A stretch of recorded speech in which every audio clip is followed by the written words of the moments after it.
Countdown. Yeah, sure. Sunday. Good evening, and welcome to another episode of True Story Live. We're hoping that everyone can hear us. So do us a favor if you're in the chat. Let us know if you can hear the audio, because last week we thought we were going fine, and we weren't. So we welcome everyone to tonight's broadcast, and we're excited to be here. Tonight's topic is going to be reconciliation versus estrangement. Hard to say I'm sorry. And we'll get into that in just a few minutes. But first, we'll say hello to the illustrious cast, starting with my beautiful wife, Jen. Jen, how are you this evening? I'm tired. Okay. But I'm good. That's okay. Tired is I'm okay. good. Yes. Well, we're glad you're... I'm going to be yawning, so just hang in there, people. I love your yawns. Oh, thank you. I don't see anyone there to check, so I'm going to go over and just check the... I did hear you talking a second ago when YouTube kicked in and started playing. Oh, you did? I did. Awesome. So we'll just assume that's going well. Yes. Yes, it is going well. Okay. We are all good. All right. So we're glad you're able to make it tonight, Jen, even though you don't feel good. We definitely appreciate you being here. That's dedication.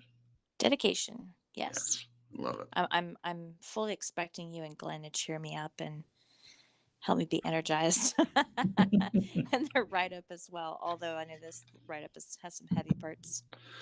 It does, but we try to lighten things up a little bit too. Yeah. It's not always just a downer. So hopefully you'll be, like you said, you'll be cheered up before it's over. Yeah. And also, not to be undone, of course, though he can't really help it. Glenn is here with us, Glenn from Australia, and also the producer of our show. And he's got things dialed in. Hopefully, everything's working this week. Glenn, say hello to the peoples. Hi guys. I don't know how many peoples I'm saying hello to, but right. At least you don't sound like you're in a tin can. Yeah. You sound better this week. Oh, maybe the internet's working better. Yeah. Maybe that's true. Know. I'm good. Maybe the notifications aren't going out or something. That happens sometimes. No, I got one. Oh. So it worked. Okay. Well, I'm sure there'll be some playbacks and stuff, so we'll try there's Gia. Hi, Gia. Hey, Gia. Gia. Greetings. Gia, can you tell us if the audio sounds all right to you? Because I don't know if you heard the beginning, but we had some trouble last week. Fisherman in a box popping in. That's awesome. Just if you're listening to playback, sorry about this at the beginning, guys, with all the checks. We're just making sure that we don't go 20 minutes in and there's no sound. Yeah, because here's the thing. I tried to go back and change it and take out the blank spots and everything, and it just I am not familiar with how to do that. Thank you, guys. Okay, so we got people popping in now, so that's great. Sweet. Great. And we just want to thank Glenn for all the work that he does, because it's a lot to produce these, and then he has his own life too. So busy with work and, Coco and Sandra. Husbandly duties. Yeah. So appreciate all that he does, and we literally couldn't do it without him. Yeah, thanks, Sandra's lunch, so I'm in the doghouse. Yeah, you got to tell the toast story before we get going. What's that? We don't have a toaster because it was tripping the earth leakage. So I used a sandwich toaster and I put some toast in for it, but I forgot about it. And she walked in the office and said, look at this, basically saying, well, you stuffed that right up. And I told her to do what... We know what you told her. I know, but I can't say it on here. Bleepity bleep. I heard you. I heard you laughing. It was a loving bleep. Yeah. Oh yeah, there's a lot of bleeps in this house. So yeah, so she's now got to go hungry. It's humorous to me to hear the two of them talk to each other sometimes. It reminds me, if you've ever listened to Monty Python, their recordings and stuff. Sometimes they have people, which here in the West, it would probably be considered bickering, but it's different in other places. So takes a little getting used to, but the way that a couple talks to each other is the way they talk to each other. So who am I to stand in judgment of anyone else? Nobody. But I've come to be accustomed to it, and it's hilarious. It's humorous. So you got burned toast, and you got a cat that's wanting to be fed, and problems with the system, or at least trying to make sure everything's working properly. Mate, life is tough. Yeah. Well, Jim, we only have a few people right now to say hello to, but let's say hello to everyone, and then we'll get started. We'll do the write up and everything, and we'll get going. All right. We have got Mr. Lon, Fisherman in a Box. Hey, buddy. Mhm. Miss the baby Yoda loving Celine. We have the lovely Janet. Hey, Janet. And Gia. There you go. Great to see you guys. Oh, and Nick Worrell was in earlier, but I don't know if he popped out. Yeah, he might have. I don't know when he posted that, but he said, "Hey, everybody, love you all. Please consider watching The Princess Bride with new eyes and ears, all the while considering the Bible, Jesus, the bride, and the six-fingered man. God bless." We'll certainly do that. That's one of my favorite movies. Me too. Good stuff. We'll watch it together with that in mind, babe. Mm-hmm. We'll see what happens. And so, Celine, since you're bringing up Baby Yoda all the time, did you happen to see the season finale to Mandalorian?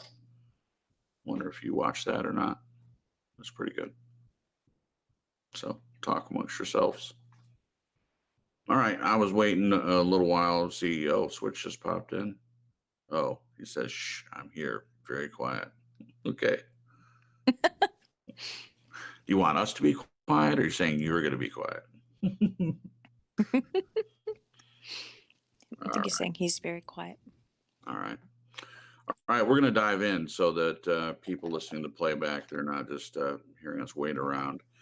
I don't know about anybody else, but sometimes on Facebook, people do that all the time. If they're going live, they'll say, "Let me just wait for some people to pop in." And I get it. You want to make sure that if you're going to say stuff, that you want people to hear it. But, I guess when people see it, that you were live, they'll still get to hear everything you said anyway. But yeah. So there you go.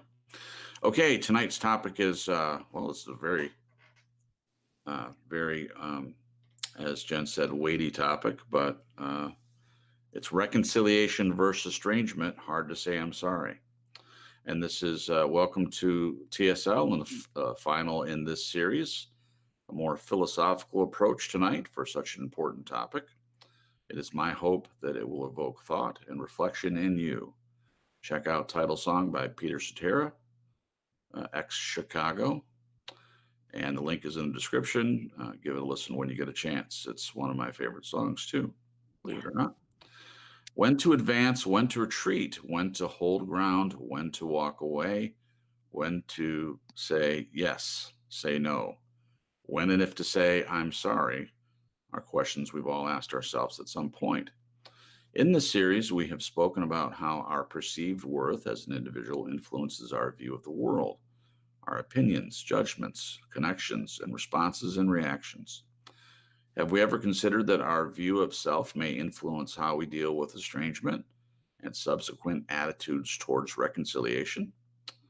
Definitions: estrangement can be any or all of physical, emotional, spiritual separation. It's any part of detachment from self, individuals, families, or groups. This can be as simple as mismatched expectations, differences of opinion, or as complex as unhealthy relationships. Reconciliation: other than with self requires two or more parties to come to the table. It is a process whereby issues are worked through, hurt and anger are put aside, with the objective being to attempt to find resolution via compromise and respect. If you see yourself as unworthy, how can you expect another to see you any differently? Let's look at any relationship between two people. Say, for example, a relationship has turned hostile and distant. I'd call this estrangement. There will be reasons, declared or undeclared. So, what are the factors that influence our responses to an estrangement situation?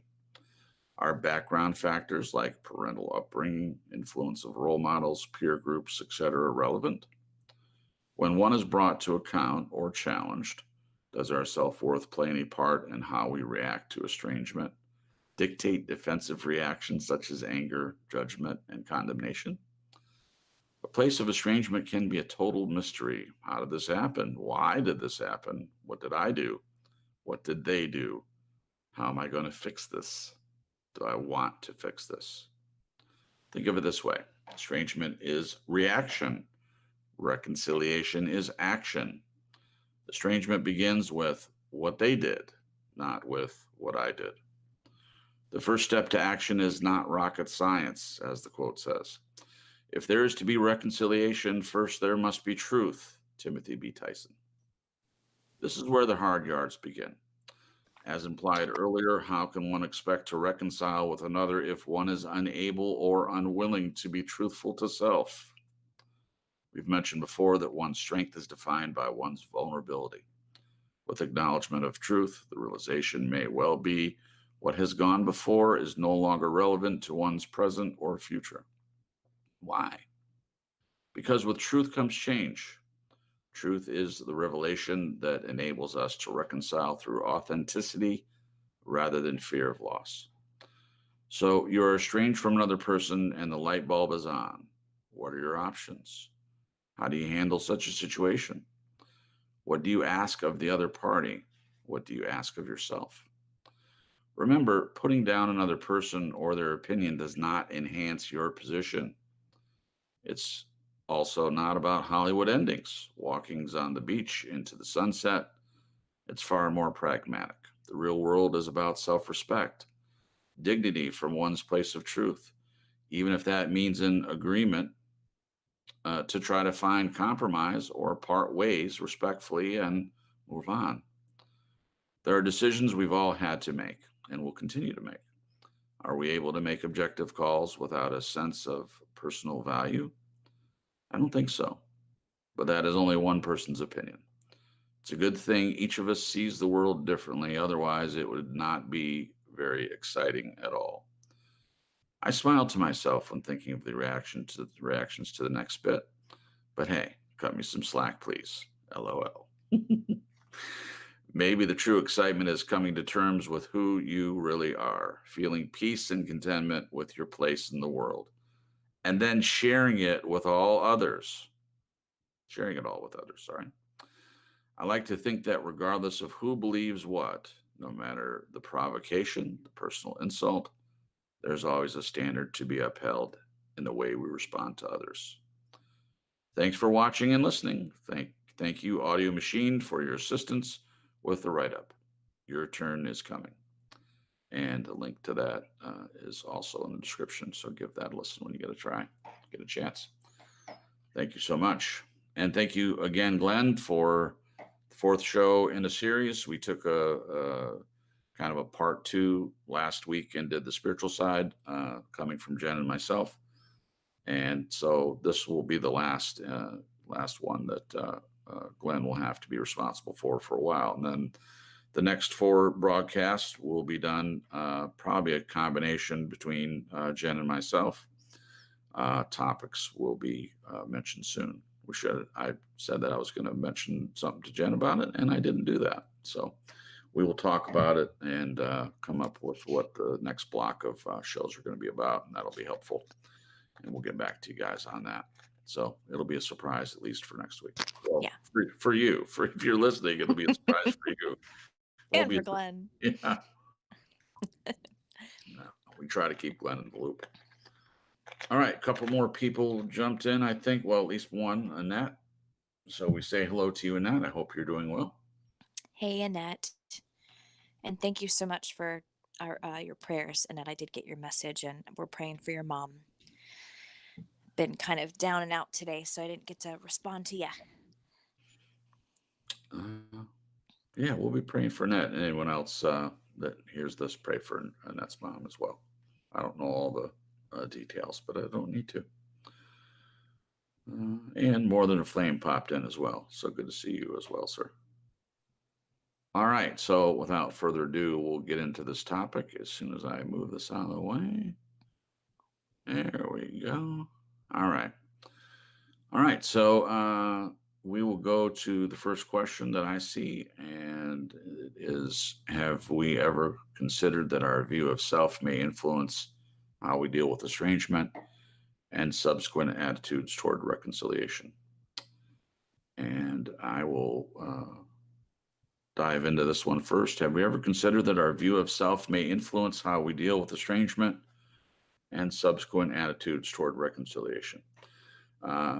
After reading this over the past couple of days, I've thought a little bit about this first question, especially because I have a lot of examples where I've had to deal with this estrangement. And the first one, the first time ever really that I'm aware of had to deal with estrangement was probably when I was 17 or 18 years old. Well, actually, I was older than that, but I had a friend that I went to school with probably since fifth grade. And we remained friends into our early 20s. And I won't tell the whole story, but I'll just say that he hired me to do a job and then did not do the research. And I was trying to get customers for his business, and he didn't. He was supposed to check the prices already being offered in the area, and he didn't do that. So I spent a good 8 hours in the middle of the summertime going door to door trying to get customers for him. And didn't. I think I got one single customer, which I'd done this before, and that was a pretty poor average for that kind of thing. And that kind of time. Yeah. That kind of time, yeah, absolutely, Jen. Thank you for that.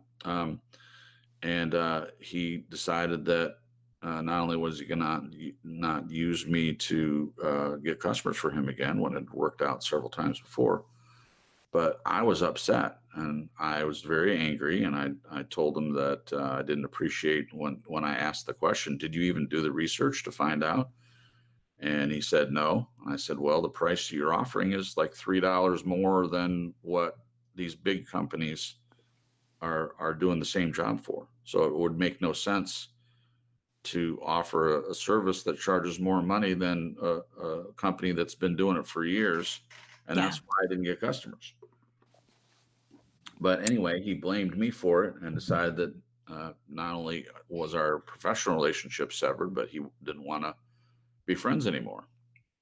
So I took that pretty hard because at the time, now looking back on it, I see that he was a toxic person. But at the time, I didn't realize that. I just looked at him as someone I'd been friends with for a long time. And also looking back, I would say that at that time, I had certainly some spots in my self-esteem area, in my view of self, that definitely influenced the way I handled that estrangement. This bothered me for years, decades, in fact, with this person, because I considered our friendship to be a strong one, and I also considered it someone that I felt was important to my life. And there just was a lot of it for me was the time invested. I feel like, why would I invest so much time in a relationship and work towards something and then just give up on it? And I realized even back then that I think there are two types of people. There are people that seem to have this switch. And I could be wrong about this, but the way I look at it, they have the switch and they can just shut it off. Then they decide that they don't want to be friends anymore. They're not thinking about the time invested. They're not thinking about all the good times that you had or anything. All they have to do is flip the switch off, almost as if they don't have any feelings attached to the switch. They're just done. Yeah. And then the other person who at that time, I I still think I don't have that capability to just flip a switch. I mean, I can definitely, if it's healthy for me and it's something I need to do, I feel like I can walk away from a toxic relationship, but there would still be feelings there for me. It would still be difficult to walk away from someone, even if I felt like it was the right decision. So, all that story to answer the question, have you ever considered that our view of self may influence how we deal with estrangement and subsequent attitudes towards reconciliation? Absolutely. My view of self at the time, and also not being aware of who he was, definitely influenced how I felt about the fact that there was estrangement. And the attitude toward reconciliation, I can answer that too. I used to play out in my mind if I ever ran into this guy again, whether I would be forgiving and whether I would be willing to reconcile if that was something he was interested in or not. And the answer to that would be now, if I would be nice to him. I mean, I would be kind to him, but I would have no interest in reconciling with him just because I have realized way more about the things that happened, the way that he acted back then, and I would classify him at least as a covert narcissist. And I don't have any place for that in my life. But there would be no reason to dress him down or yell at him, or I hold no animosity towards him now. But yeah, I hope that answered the question. That was kind of a long, drawn out answer, I think. No, But it's wonderful. thank you. Um, so that's my answer. Jen, would you like to tackle it, or would you want to move on to Glenn? Yeah. Have we ever considered that our view of self may influence how we deal with estrangement? I'll start with that part like you did. Yeah, unfortunately, I too have had a lot of friendships in the past that have been toxic, and it hasn't been until now at age 40 that I look back and I'm like, "Holy crap." It's just so obvious to me that they were toxic, and when these people just walked out of my life, it was shattering to me. Right. Because from my perspective, I cared about them and I looked at them as really, really good friends, and I was treated so badly.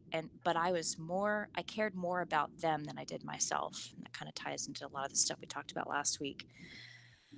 But I just, and their walking away or me walking away had more to do with me and me feeling like there was something wrong with me than it had to do with like one being like, thank you, God, that Right. this friendship is done Right. because it's not healthy. Right. Um, but also that it had more to do with them. I've had a lot of experiences with being discarded. Hmm. Um, and we've talked about narcissism a lot on this channel. It seems to be a very popular topic these days, Yeah. um, just in general.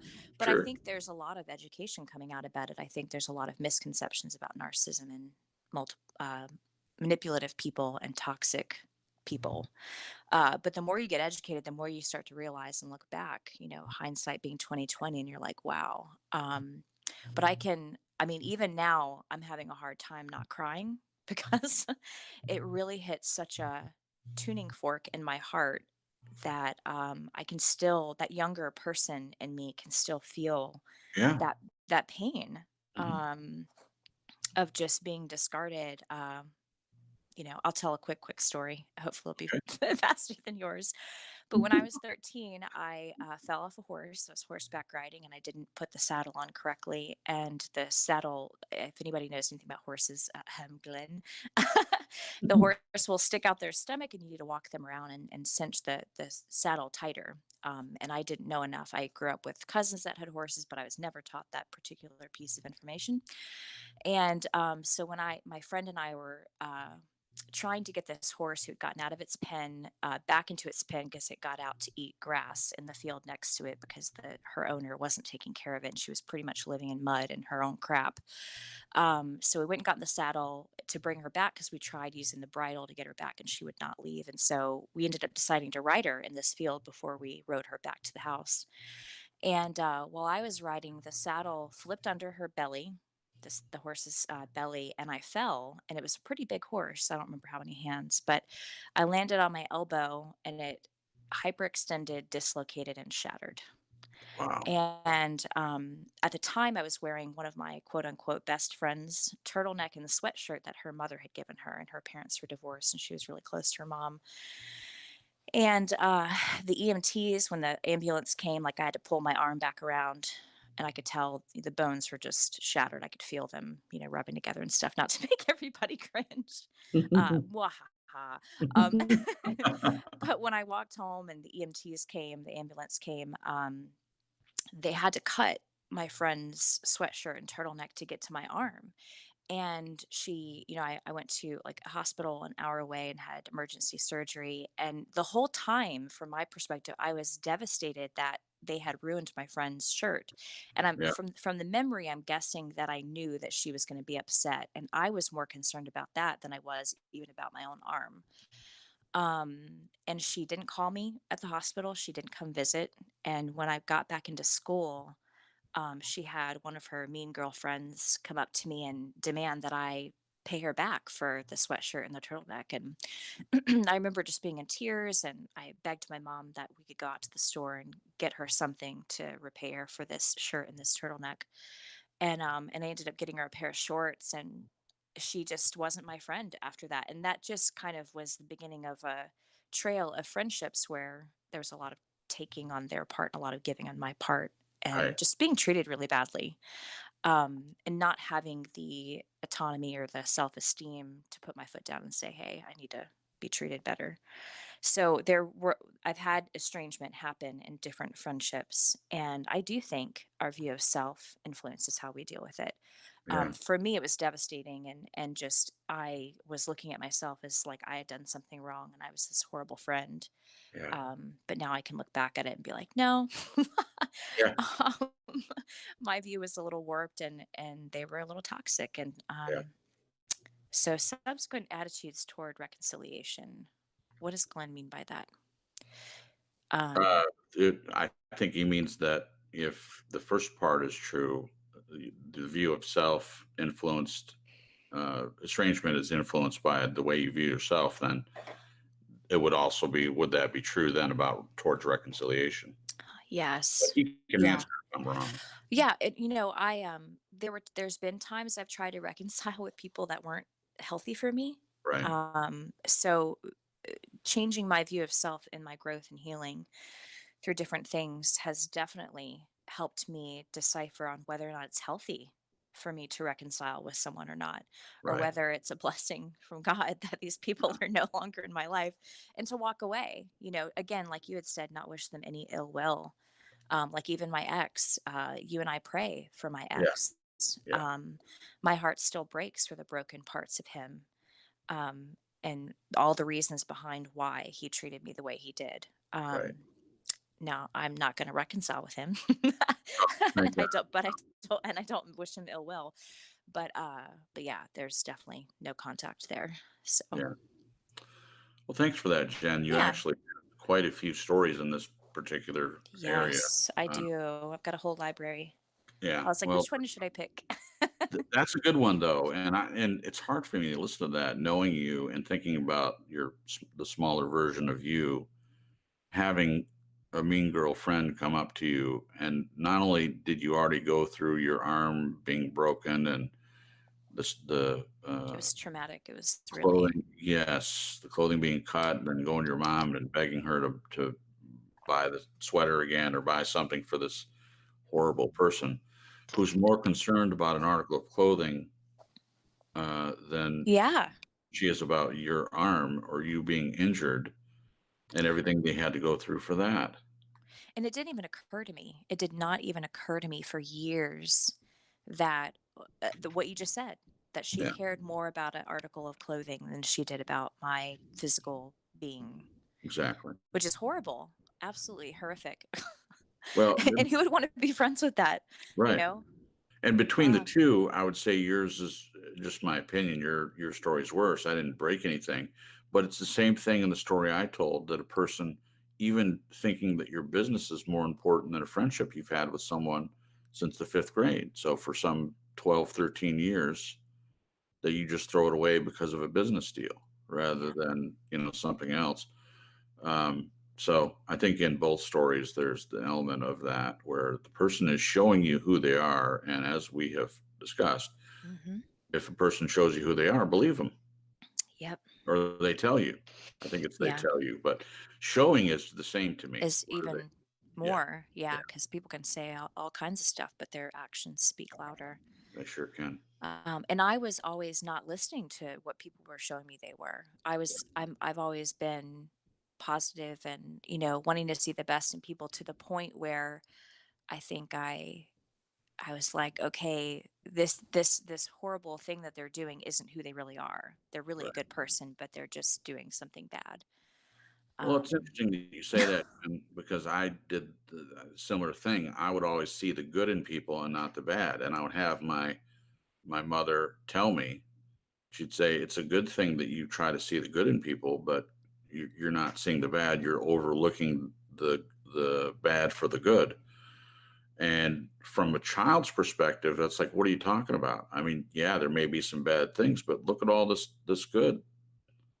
But what I see now is that there are a lot of toxic people out there, and if you have a friendship with a toxic person, if they're most people have good and bad. I mean, most people do have yeah, good and bad in them.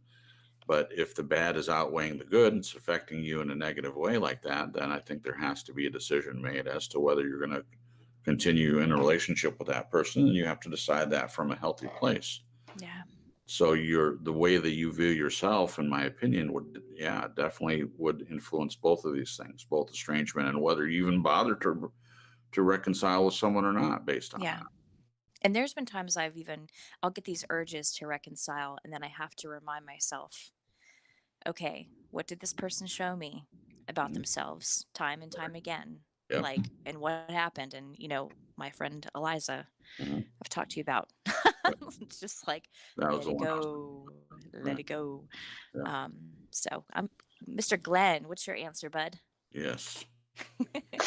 I don't have yours kind of stories, but to be honest with you, half this stuff I never even considered before until I started doing TSL.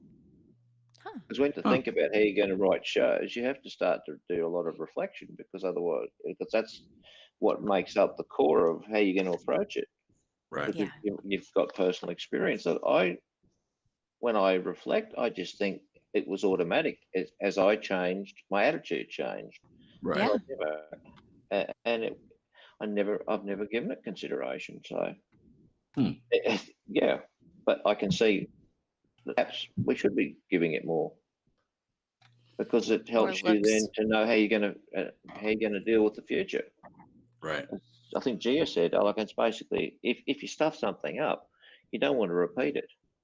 Right. Yeah, you don't want to beat yourself up either, but you definitely don't want to repeat it.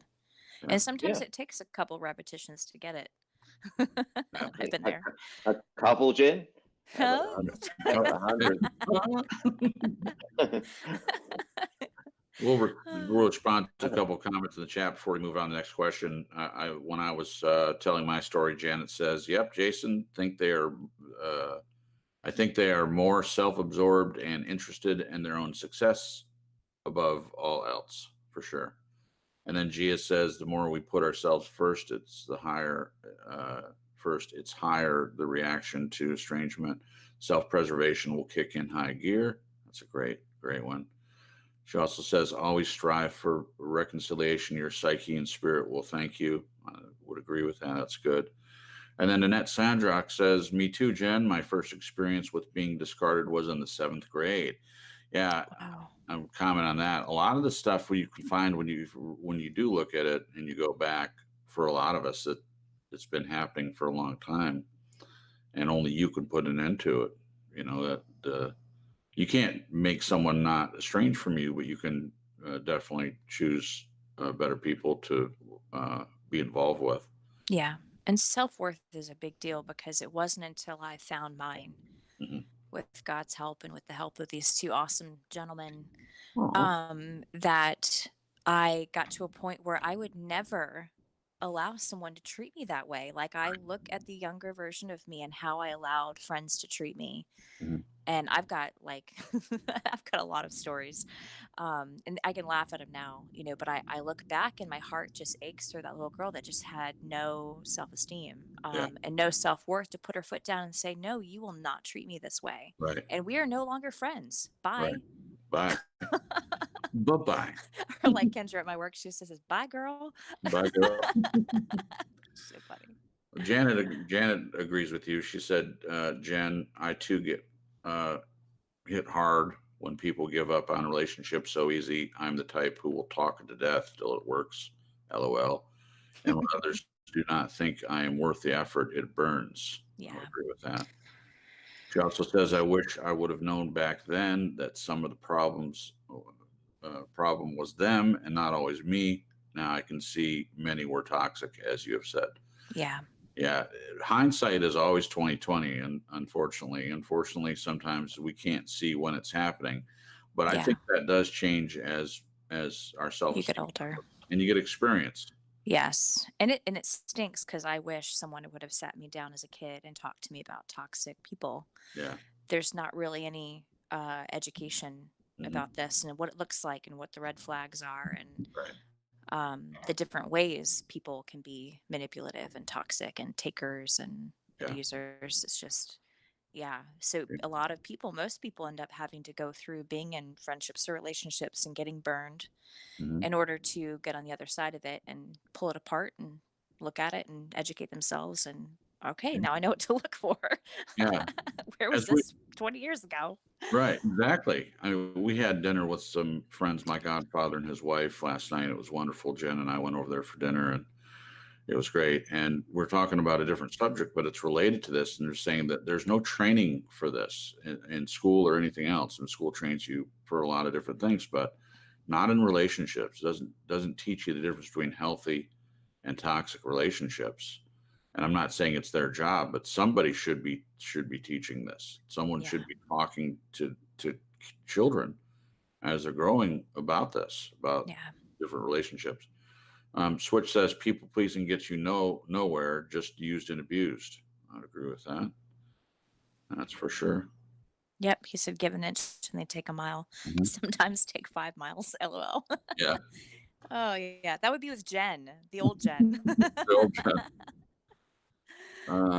Janet says, Glenn, I at my own hurt would always overanalyze the conversation so much to kill any sane person. Had to learn to let it be and stay in the past.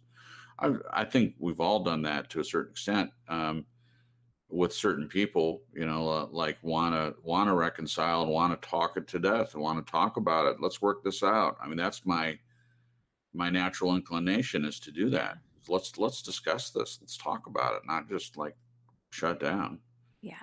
She also says I had Fantasyland expectations because of a war zone childhood and always looked for perfection in relationships. That is bound to age us fast. I would agree with that. Yeah. Been there, girl. And then Janet, you're making a lot of good comments, so I'm not just trying to focus on you, but you've added a lot of good stuff here. I wish we knew about narcissists back in the day, kind of what you were saying, Jen. Yeah. I didn't learn about that until about 10 years ago, enough to really recognize the signs, that is. Yeah. I thought, if my whole life, what I thought narcissism was someone who was just way too into themselves. Right. Because when it talks about the Greek narcissus, Mhm. and just getting stuck at the pool of water, staring at themselves, it kind of portrays it as Yeah. such, Exactly. but there's so much more to it than that. Yeah. Yeah. I would completely, we could do a whole show about just that. How the definition is way deeper than the Greek myth about Yeah. narcissists.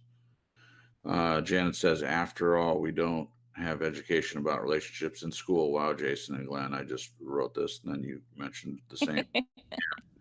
On the same wavelength. Great minds think alike, Janet. They really do. Annette says, I had no friends for a year once because I didn't trust myself to pick a decent person. Yes, I've been there.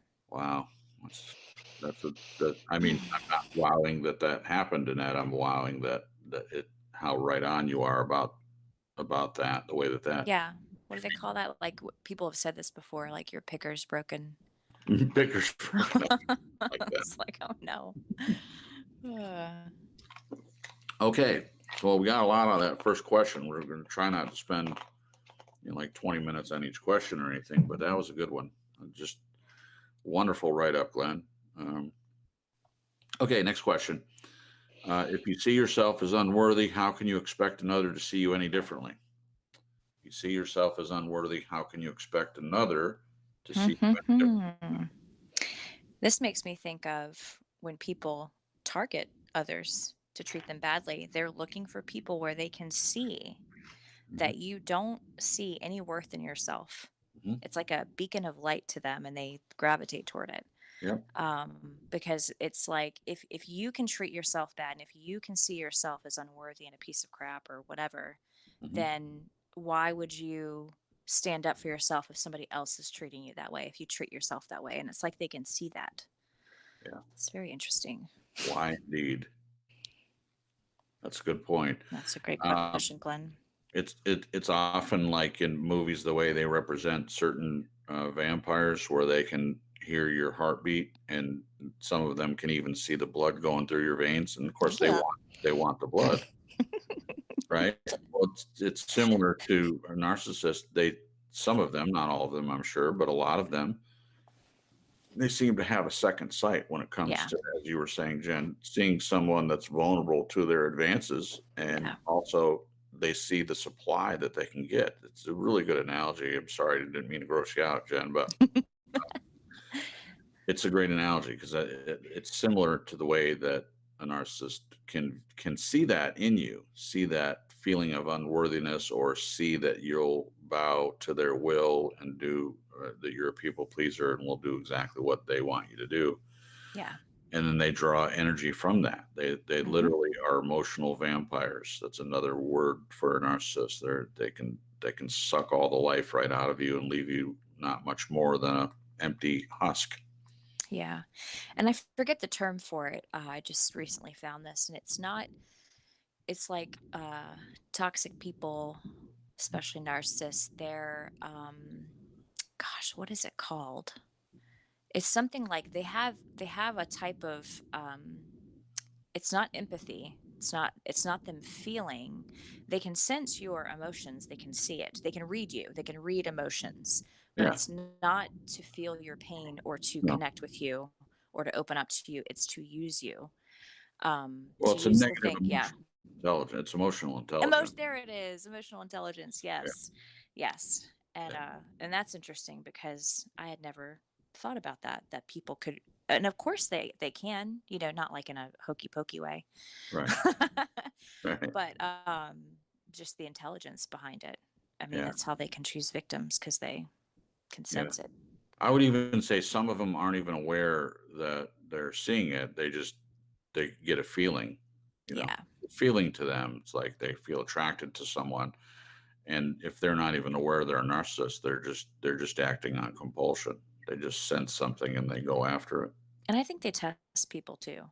Oh, When sure. they get into whether it's work relationships or friendships or relationships, they throw out these tests to see if you'll put up with crap. Yeah. And Yeah. they keep pushing that boundary to test you. Ooh, Yeah.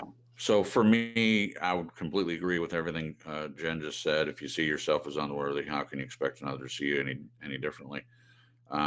Yeah. So for if I'm focusing on myself when I look back at relationships where this has happened, I don't feel like I felt totally unworthy in every area. There were certainly some things about myself that I did see as worthy. mhm.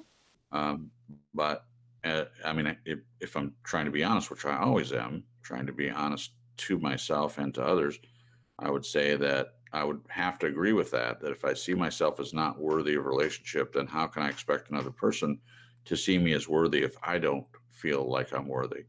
So even though I can see that, even though I felt like as a friend, I felt very highly about my attributes and what I could offer a friendship or relationship with someone. But I certainly was unaware that there are other areas that I felt weak about. But yes, uh, I would flip that around too and put it back on the other person though.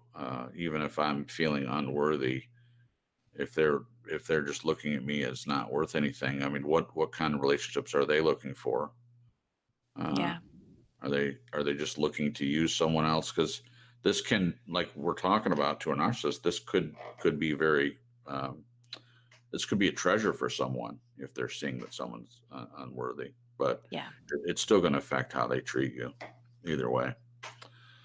Glenn, what about this one? If you see yourself as unworthy, how can you expect another to see you any differently? You can't, and I've been there and I've stuffed it right up. But what I find interesting is that my experiences have not been with narcissism. Sorry, they've been with codependence. But it astounds me that nearly everyone on here has had an experience at some point or another with what you call narcissists. So it's just amazing. You'd Yeah. think that. I just thought, I didn't realize this is so common. It's just incredible. I didn't either until I started educating myself and Right. meeting people, more, but hundreds of people, if not thousands. Like, gosh. Well, it like Jen said, it is a very popular topic right now. Like even the term gaslighting it's been popularized over the past decade or so, but now people are using it. They don't even know what it means. And if you say anything someone doesn't like, they're saying, "Oh, you're gaslighting me." So, no, you don't know what it means. So yeah, it is a popular topic on YouTube. There are many people that look into this narcissism, and now it seems like there's a rash of people that just again, if someone does It's something, like a buzzword. yeah, they're just labeling them a narcissist, and they may not be. We've also found that some people have narcissistic tendencies. They may have had one parent or both parents, in some cases, were narcissists. And yes, they do intermarry and intermingle, and it can work if they agree on certain things and compromise on certain points. That can definitely happen. It's probably more rare than we think, but so yeah, it's a popular topic right now. All right, so we got through that one. Did anyone comment on this one? Don't see anything particular. Gia says narcissists can smell fear. Yeah, I'm sure they can. It's like I said, a second sight or sixth sense, so to speak. Not seeing dead people, but seeing codependents and people pleasers. Yeah. Gia says some people like to hang around people with low self-esteem because it makes the other person feel better. Yep.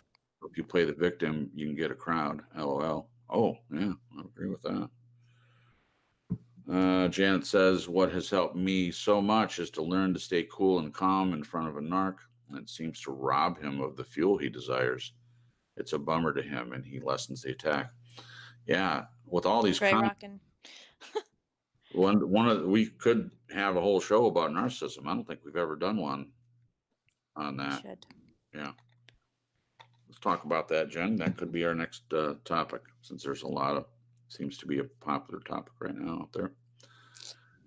Okay. So say hello to Nathan. Hey, Nathan. How are What's you? up?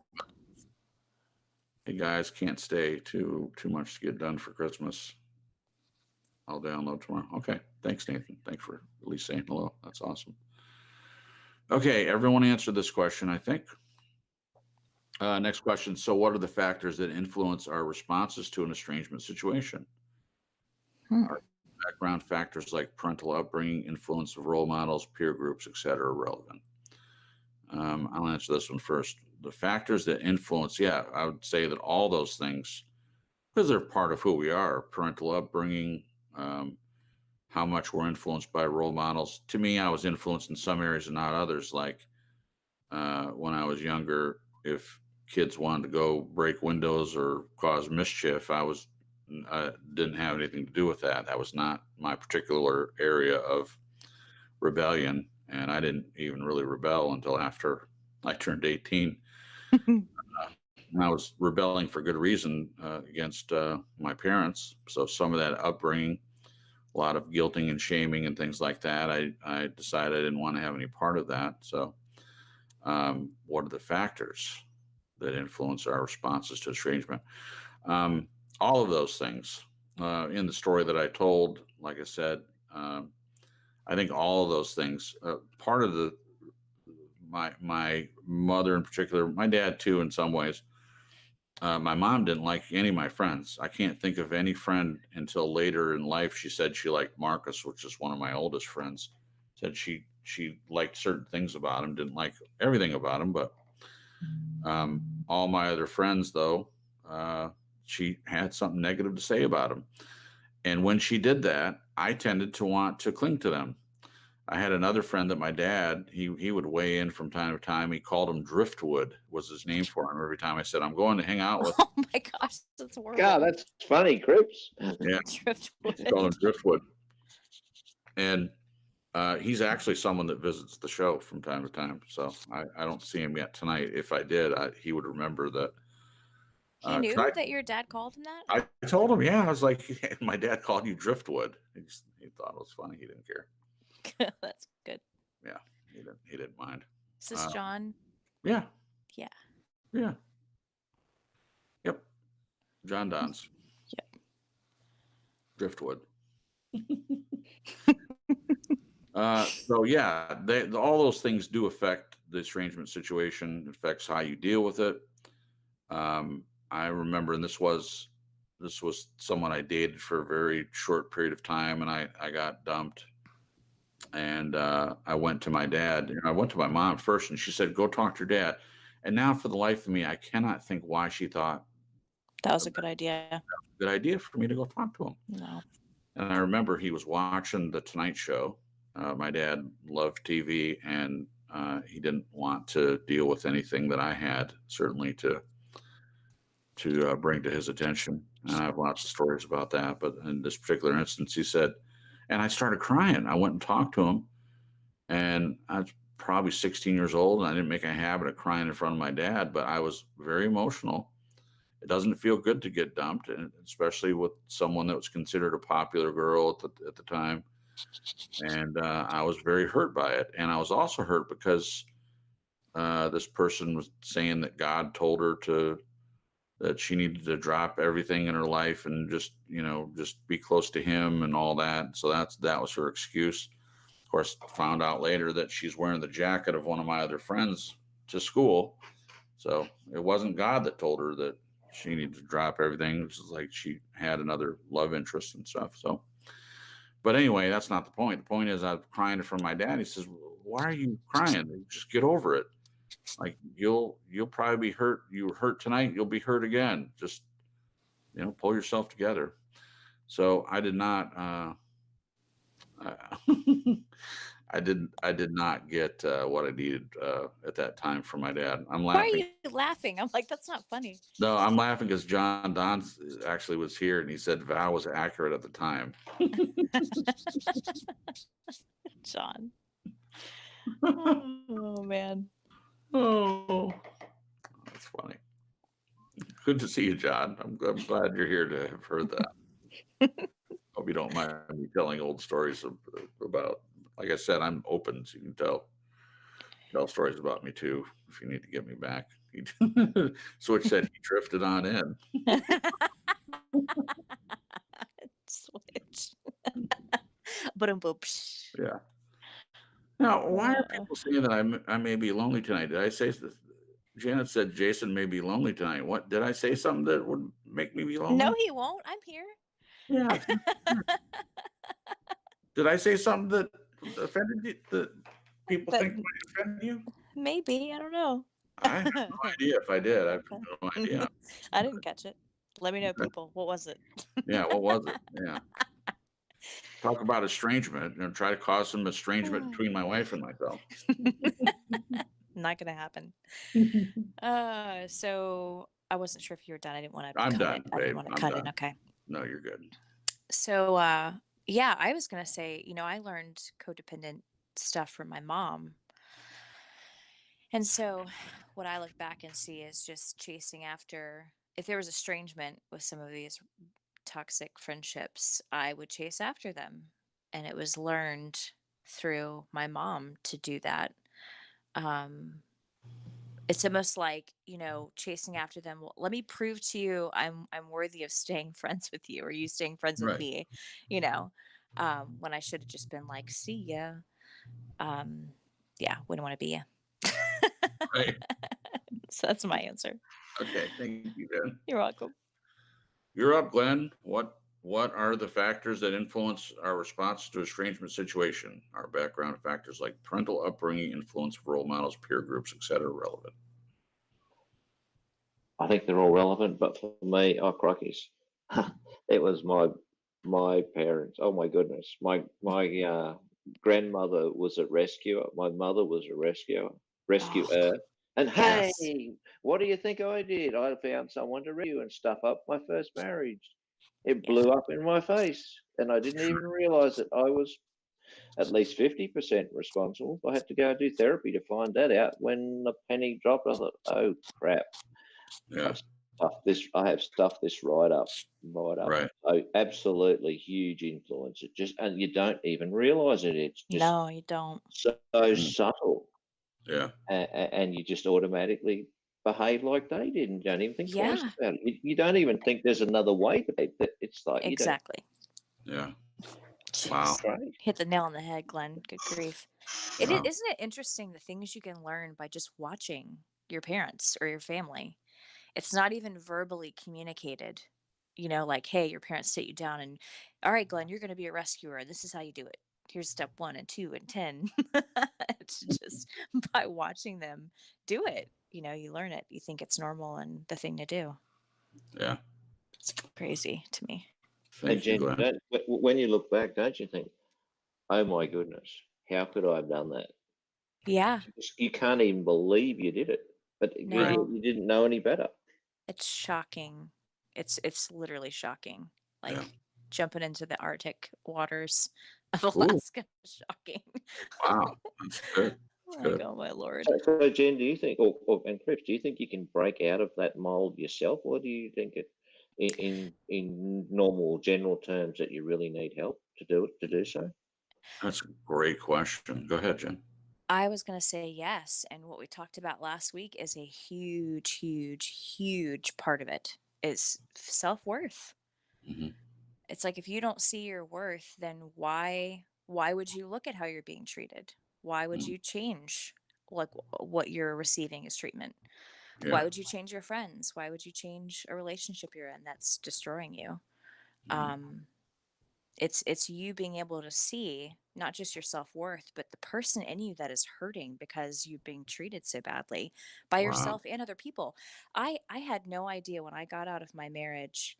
My self-talk was awful. Like if I was learning how to like let emotions come up and be able to allow myself to cry because I was not allowed to cry in my marriage. He would get Right. angry, he would flip out, he would call me manipulative. Yep.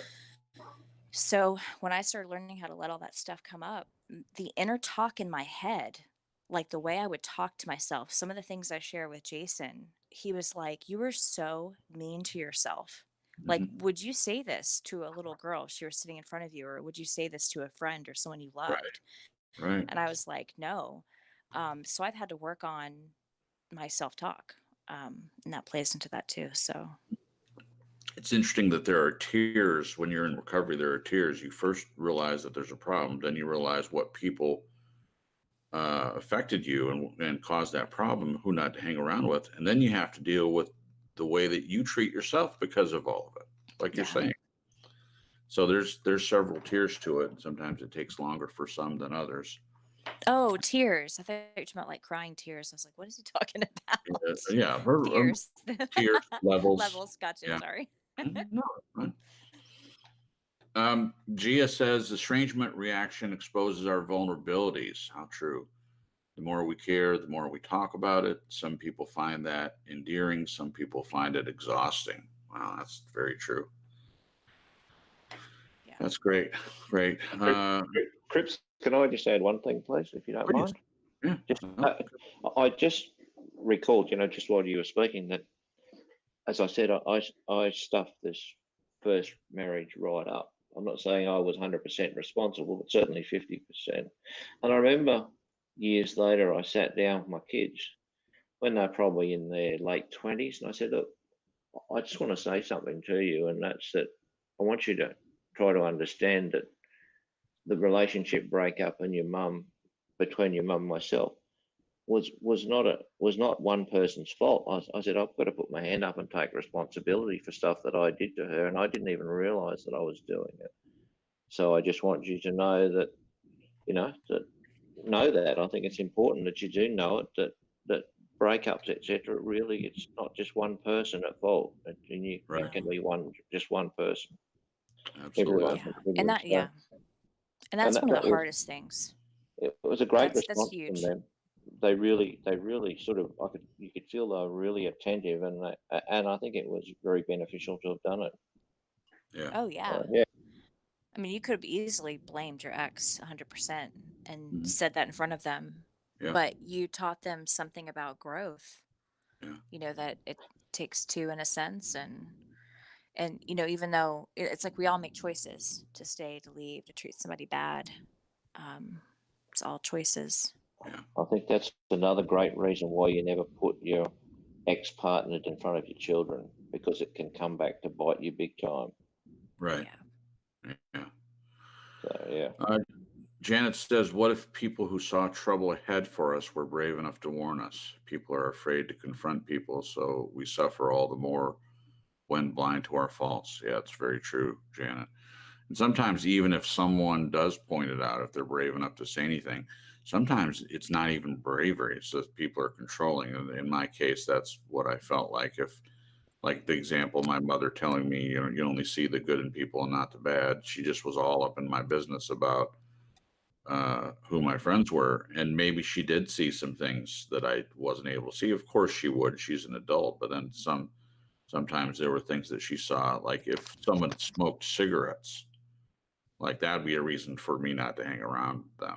And I don't have that view. But your point is correct, I believe. When we're blind to our faults, I mean, we set ourselves up for a lot of things. Annette says, I realize that therapy is a waste of time and energy. And this is something we could also do a topic about. I'm sorry that you feel that way, Annette. I think it's very important to find a good therapist. I'm not saying that you didn't find one. I would disagree with your point.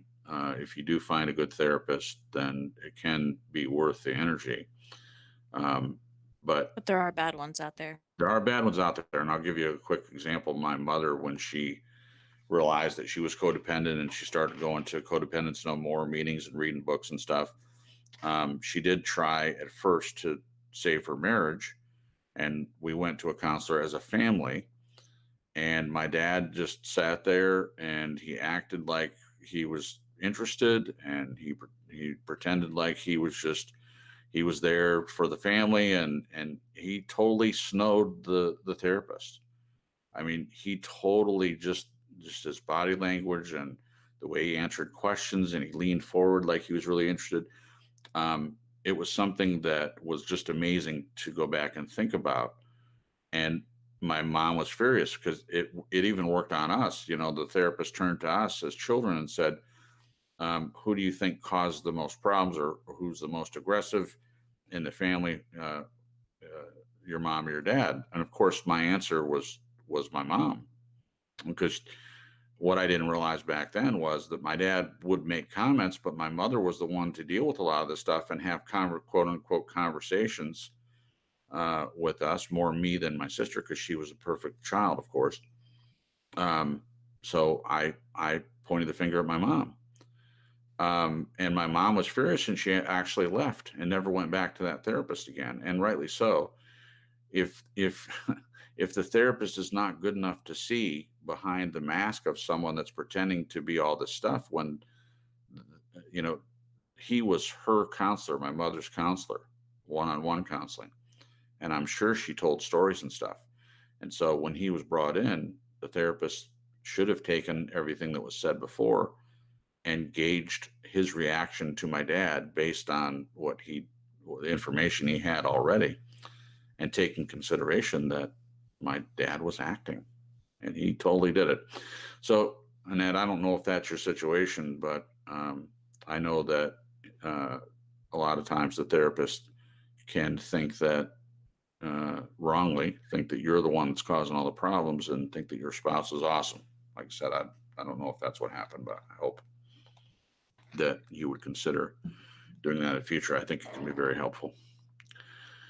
Let's see. Any more comments before we move on? Okay. All right. Next question. Wait, did everyone answer that one? I think we did. Yeah. Okay. Oh, wait, did Glenn? Yeah, he did. Yep.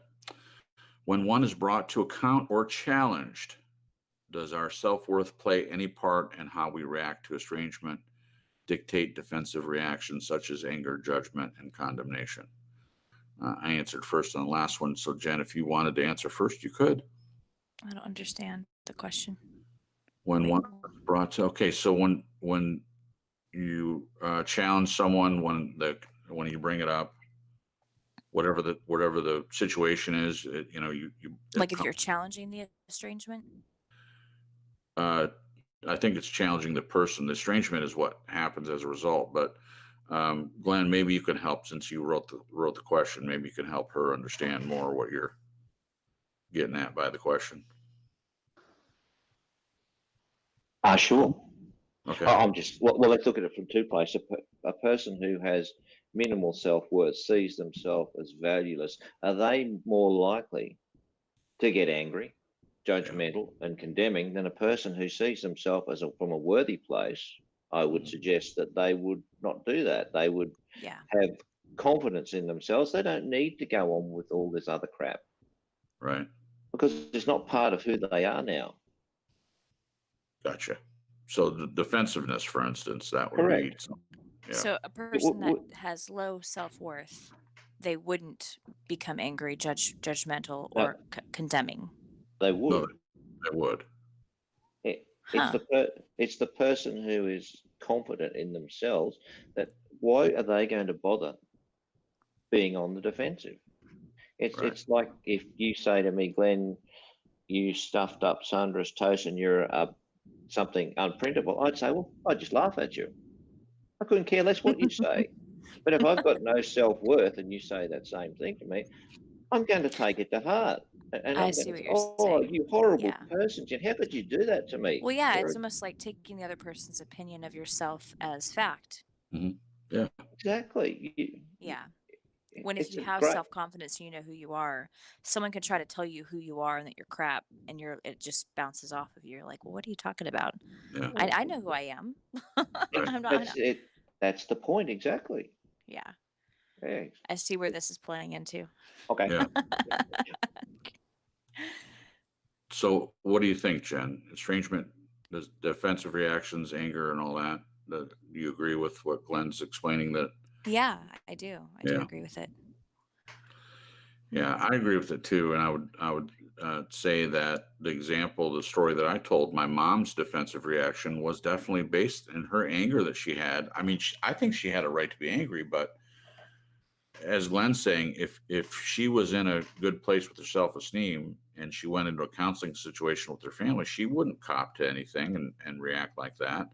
She would have to know that he's responsible for it, as Glenn said, and I would agree, at least 50%.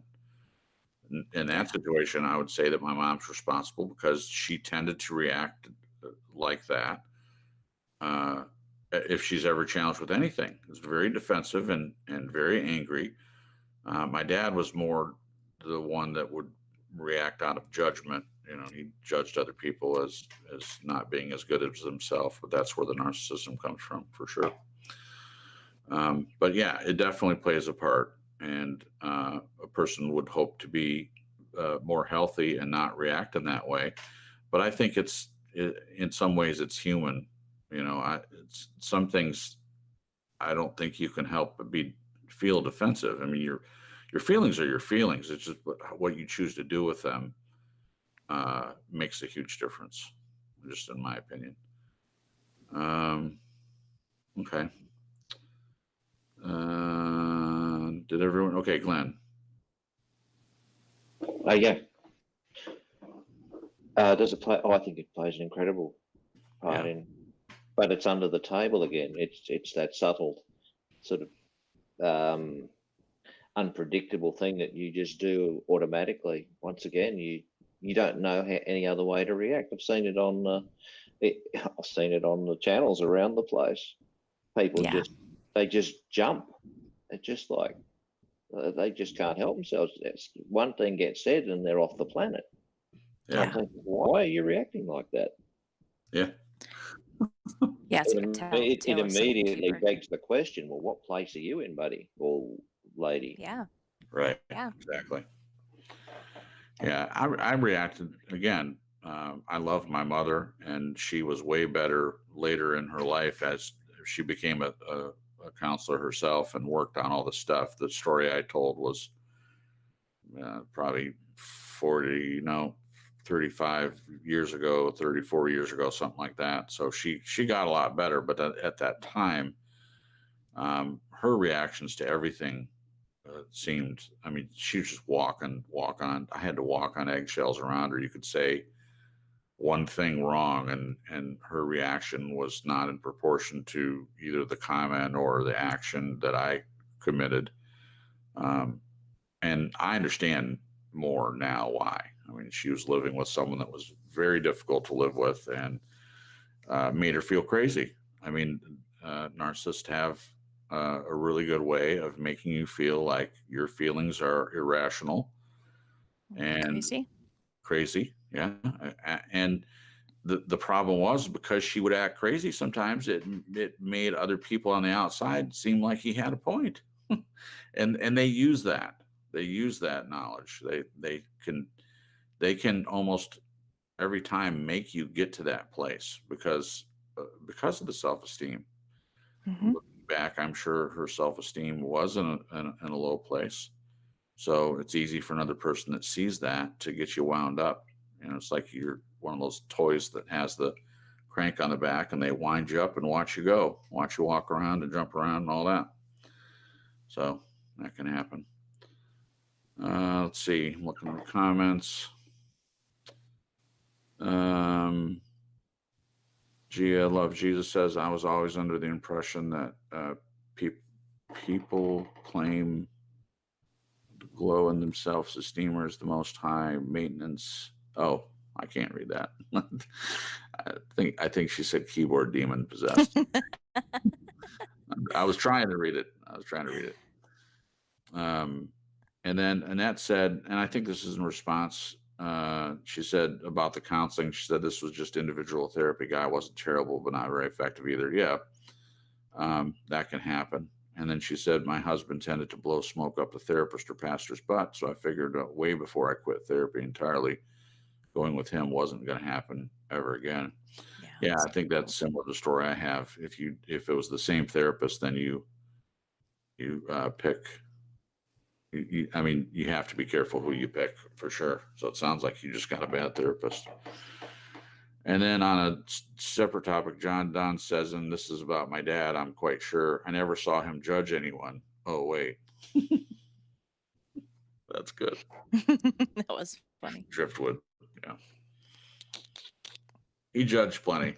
It wasn't always public. He didn't like, John, I thought it'd be interesting if he had come to you himself. If he felt like you were driftwood, it would have been brave of him and showed less cowardice for, rather than to making the comment to me, to come to you and tell you what his thoughts were if he thought it was so important. That's gossip, Dad. Yeah. Well, like I said, both my parents had plenty of opinions about who my friends were. Yeah. I wish my parents had more opinions about who my friends were. Really? Yeah. Interesting. Like, hey, sit me down and teach me why these friends suck and they're toxic and horrible for me. Thanks. And why I deserve better friends. Thanks for letting me know, parents. Well, as they say, they're taking that hands-off approach. Let you. Don't want to steal my victories. Don't want to steal your victory when you go through. Hey, Dad, if you're listening. Yeah. Ooh, that's such a subject. Okay. Next question. Okay. Jan says, decades ago, people did not talk freely like this. My folks never spoke to me about relationships, sex, personalities, etc. Oh, man. There you go, Jan. So a lot of people, their parents didn't really discuss that. And Gia says, Jason's mother sounds like my entire family. Oh, my gosh. I hope that your family did as much work as my mother did to try to rectify mistakes that she made, both in parenting and relationships and things like that. She really, really did try. Um, and I saw her trying. And I would say that the last 8 years of her life before she died, that my relationship with her was way better. I'm not saying it was perfect. There were still things that came up, and she failed sometimes to keep what she learned, and be healthy and stuff. But I had a lot of grace towards her, especially toward the end. I didn't know she was going to die, but I am so glad, looking back at it now, that we work way closer, and I forgave anything that she did. She was aware of what she did and the damage that she had done because of her marriage and choices that she made as a result of that, and the way that she handled things. And so it is really a success story in many ways, at least as far as our relationship is concerned. So it did, Yeah. it did end well. Okay. Good night, Annette. She says she's going to get her hair dyed. Catch you all later. I hope that that goes well. Yes. Better than your therapy situation, I hope. Yes. And hello to Journey's Wake. Welcome. I'm glad that you're here. Hey, JW. And Journey's Wake says, it reminds me of the line, "The lady doth protest too much, methinks," meaning their reaction is actually acting, usually to deceive. I mean, it can be, for sure. Absolutely. Okay. All right. Next question. We'll go down a little bit. Okay, this is where the hard yards begin. As implied earlier, how can one expect to reconcile with another if one is unable or unwilling to be truthful to self? And I'll take this one first. I think it's very hard if you're not telling yourself the truth, and I would agree, whether it's unwilling or unable. Now, for me, I've learned to be honest with myself. I'm not saying that I don't ever have any area in my life where I realize later that, hey, I was not being honest with myself about something, because it's really easy to do. I think it's easy to do. It's gotten a lot better. I think I'm more honest with myself and subsequently with others now than I ever have been. But I did lie to myself about certain things. And it's because I believe lies. I'm not blaming other people, but I believe lies that people told me about me, because people were trying to feed me with their opinions of me. But again, if I had a healthy self-esteem, if I had been brought up like that, and I was, told encouraging things, and that would have gone a long way to help me be in a better place. If I had a healthy self-esteem in the first place, then when someone tried to feed me lies about myself, I would just not believe it, and that would have been helpful. But yeah, how can one expect to reconcile with another if one is unable or unwilling to be truthful? Being truthful with yourself is a big part, at least in humans. It's a big part of reconciliation, for sure. I don't know that anyone would be willing if they knew that you were not being honest with yourself. I don't know how you can have a healthy relationship with someone that's lying to themselves all the time. Yeah. Hello to Debbie. Welcome, Hey, Debbie. Debbie. Jen, you want to tackle this one? Yeah, this one's kind of twisted my brain up. Okay. We'll talk through it.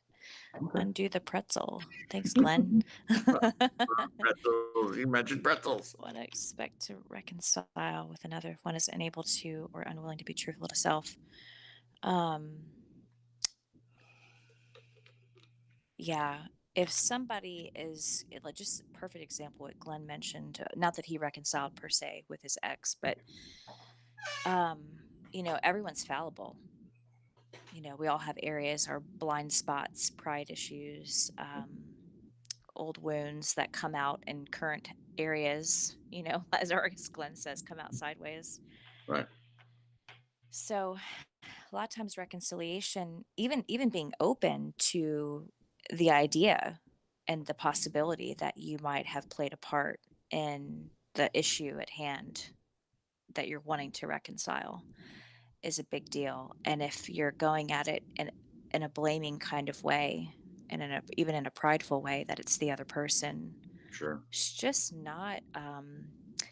It also, excuse me, it also doesn't create a very good feeling with the person that you want to reconcile with. Right. It's kind of attacking and can get their defenses up. It ends up being that ping pong match, that Sure. perpetual, kind of ping pong match. So even just being willing, like I said, to own your part, if there's any, is a huge stepping stone to reconciliation. And if there isn't any of that, that can really impede it. Sure. And then the other flip side of this, I know he's talking about actual reconciliation, but if if you're not truthful with yourself, there's a difficulty there as to if you're wanting to reconcile with the other person. Because there's been Oh. times I've reconciled with people I shouldn't have. Hmm. And it was because I wasn't truthful with myself, with what was actually going on and how I was Ooh. actually being treated. Pretzel Um, unwrapped. there you go. Ding ding. Where's my bell? Yeah, I need I'll a do, I'll do my nose. bell. So on to Glenn. Where's Glenn? Yeah, I'm here. Sorry, Okay. I was just thinking about your comment. Do you want to just say that bit again? So I know something Oh crap. twigged off in my head. I didn't reconcile with. I reconciled with them when I shouldn't have. Did you say? Yeah, there's been times like I mentioned in the chat. There were times that I chased after people that had discarded me or estranged with me, and I didn't understand why. There was no explanation given, or I was just treated badly, and then I ran after the friendship. Um, I kept doing it in my marriage too. I was trying to make it work, and not being truthful with myself as to what was really going on, how I was being treated, and the fact that there was a reason why that this needed to end, friendship or relationship. It's like, this is not healthy. It's not good for you. Um, and Glenn, we've had many conversations too about enabling. Sometimes when you stay in a relationship with someone who has their own issues, and we all have our issues, Sure. but if you're a people pleaser and a codependent, sometimes staying is not helpful to them. So yeah, just having issues with not being truthful to yourself in regards to sometimes the estrangement or the reconciliation shouldn't happen. So hopefully I So helped. you did. So and correct me if I'm wrong, please. What I heard you say was, if I'm not reconciled with myself, I really am not in a position to make an objective call on whether I should or should not reconcile with the other person or should move on Mm. from them. I didn't say that, but that's beautiful. Makes a lot of sense. Um, I mean, I think there probably could be some reconciliation with people, even if you don't have reconciliation with yourself.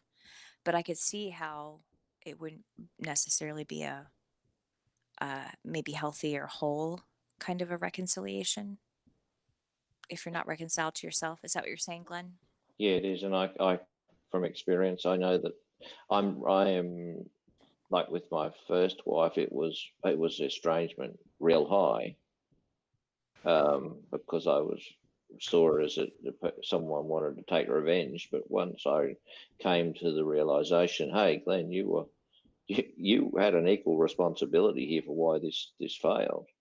Yeah, I basically, we are now on good terms. that's Although good. at the time it was terrible, but it's just not worth it. It just eats you out. There's no point. But if I Yeah, hadn't done that therapy, and I remember Annette said she didn't think therapist, so I think very much what you said, you got to get the right one. If I hadn't done that work, the hard yards, I probably wouldn't be reconciled to the point where we can have a constructive conversation. And if she came to the front door, I'd invite her in. So yeah, I just think you've got to reconcile. You've got to find a way or get help to do it, because your outlook changes dramatically. it There really you go. does. Yep. Thanks. Beautiful. I just, while you were talking, I was thinking how difficult it must be if the difficult relationship or the estrangement is coming from a marriage. If you're a person that's not truthful and low self-esteem, how do you even reconcile if you're not in a place to be truthful with yourself? And I just think that would be very difficult, because even in therapy situations, they'll tell you, if you're not in a relationship, like with AA, for instance, they tell you, while you're in the first year of recovery, they tell you not to be in a relationship with anyone for at least a year. No one, whether alcoholic or not, but they definitely would lead you not to be in a relationship with anyone that drinks or drugs, is the term. But it's true in counseling situations too. If you go through divorce, the advice from a counselor would be that you you do some work on yourself first, in yourself, before you get into a relationship. But where it comes to reconciliation, how do you do that if you're in a marriage with someone and you want to stay in it? You work on yourself. I mean, it can be done, but like in my mom's situation, my dad tried to reconcile with her when she started, in his mind, freaking out, and what really was her realizing that she was in a toxic marriage and she would have no part of it. And I've benefited from that, because he would buy tickets to things and she would refuse to go, and he would take me. So yeah, I got to see 2 plays and a Christmas show. There's like 3 things: 2 plays, Jesus Christ Superstar, and West Side Story at the Bloomingthal. Got to see the 2 things. Did you take advantage? Yeah. He's like, you want to go to this? No, I'm not going anywhere with you. It's like, Jason, you want to go? It's like, yeah. Oh man. I mean, he bought flowers and he did all kinds of stuff. But see, the thing is, it was too late. It was too late. And what she really wanted him to do, he was unwilling to do, which is go to counseling and be serious. Like, be honest about yourself. But as Glenn's stating in this, how can you be honest with yourself or with other people? If you're called to task about being honest and you're not honest with yourself, Yep. you don't know yourself. He doesn't know himself. His view of himself is completely different than the reality that people see on the outside. Yeah. And it's just amazing. He has an image to uphold, and that's more important to him than the reality of who he is. Yep. So, I mean, it's good for other people like me who don't want to be like that, to look at someone like that and say, hey, I'm going to be honest with myself. I don't want to be that. I don't want people to see me as being one thing, and the reality is that I'm a different thing. Yeah. That's not fun. Okay, quick view of the chat, and I'll just share this. Is more on the fun side. John says, double stuffed Oreos and the dulcet tones of Jay Cripps. It's a good Sunday night. Thank you. Hey, share some of those cookies. Yeah. Double stuff. I do like Oreos. I don't eat them often at all anymore, but regular Oreos and milk. To me, the double stuff, it's too much stuff. Not for me. I know, right? Now, on this topic, when you eat Oreos, do you dip it in the milk, or do you put the cookie in your mouth and then take a sip of milk, Jen? Me? Oh, dip. Yeah. Dip it. I take a bite out of half of it and sip the milk and let it. I'll have to try that. Yeah. Well, the advantage the other way is if you actually dip them in the milk, then sometimes the milk tastes a little. Oh, that's my favorite. I'm like, ooh, cookies and cream. Yeah. It's like melted ice cream. Yeah, it's like milk when you have sugar cereal, which I was not allowed to have, but I would have at other people's houses. I'd spend the night at other people's houses, and they would have what I would consider regular sugar-filled cereals. And some of them, like Cocoa Pebbles, for instance, is just a good example, would make the milk all chocolatey. So when you were done eating the cereal, you get to tip the milk up and drink chocolatey milk. It was great. Are we really talking about this? Yeah, we just did. We It's our just did. commercial break. We're giving a plug to sugar cereal and Oreos while we're on keto. Yeah. Well, it's for others. We can live vicariously through other people's That's true. ability to eat sugar cereal. That's true. But Enjoy it, guys. it's funny. Well, there's only one question left, and it's 10:30. So we gotta Gotta drag it out. drag it out a little bit. We went through it quicker, Jen. Really, I know. I'm shocked. I didn't want to get caught up at the end and take too much time. So, all right. So moving on then, since we're not interested in talking about cookies and milk and cereal. It's gonna make you run to the store. Yeah, right. You're gonna make me run to the store. I have to go get the package. We had a wedding. My cousin sent us a wedding gift, and it's sitting up at the At the apartment hub. at the hub. It's up at the hub. The hub. Hopefully, it's not empty like my package last night. Yeah, they sent an empty package. I'm like, what? Amazon sent an empty package, and the flap was open on it. So Yeah. either someone opened it and just put the person delivering it just didn't notice that it was empty, which I don't know how you can not. Yeah. Delivering packages all the time. I don't even deliver packages, but I know the difference between something that's empty and something that has nothing in it. Yeah. And it was open, so take a look, buddy. I don't know the truth is I don't know who to blame in that fiasco. Yeah, I don't either. Neither does Amazon. Right. It's not us, and we're like, it's not us either. Not us. Take a Who is picture. accountable? All right. So you are estranged from another person and the light bulb is on. What are your options? How do you handle such a situation? What do you ask of the other party? What do you ask of yourself? What do you think, Jen? You want to tackle this one first? Yeah. Different things to answer there. Okay. This one's a loaded one. So I think the light bulb on just means in an Australian person's mind that you're aware of it, like you're aware that there's an issue. That you're aware there's an estrangement. Right. What are your options? Okay. So you could weigh the relationship and what the person has shown you as to who they are. And let's say that you decide, okay, I don't want to be estranged from this person. So my next step would be reaching out to them and trying to have a conversation about what happened and why things are the way they are and see if they want to talk. Now, this can go a plethora of different ways.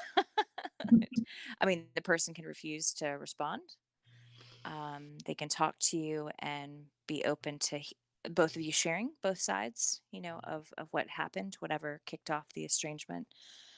Or the person can be hostile. There's times when that happens and they're angry and blaming, and sometimes it could be warranted, and you could listen and validate, see if that helps in cooling them off, and talk about your feelings, and hopefully work through it.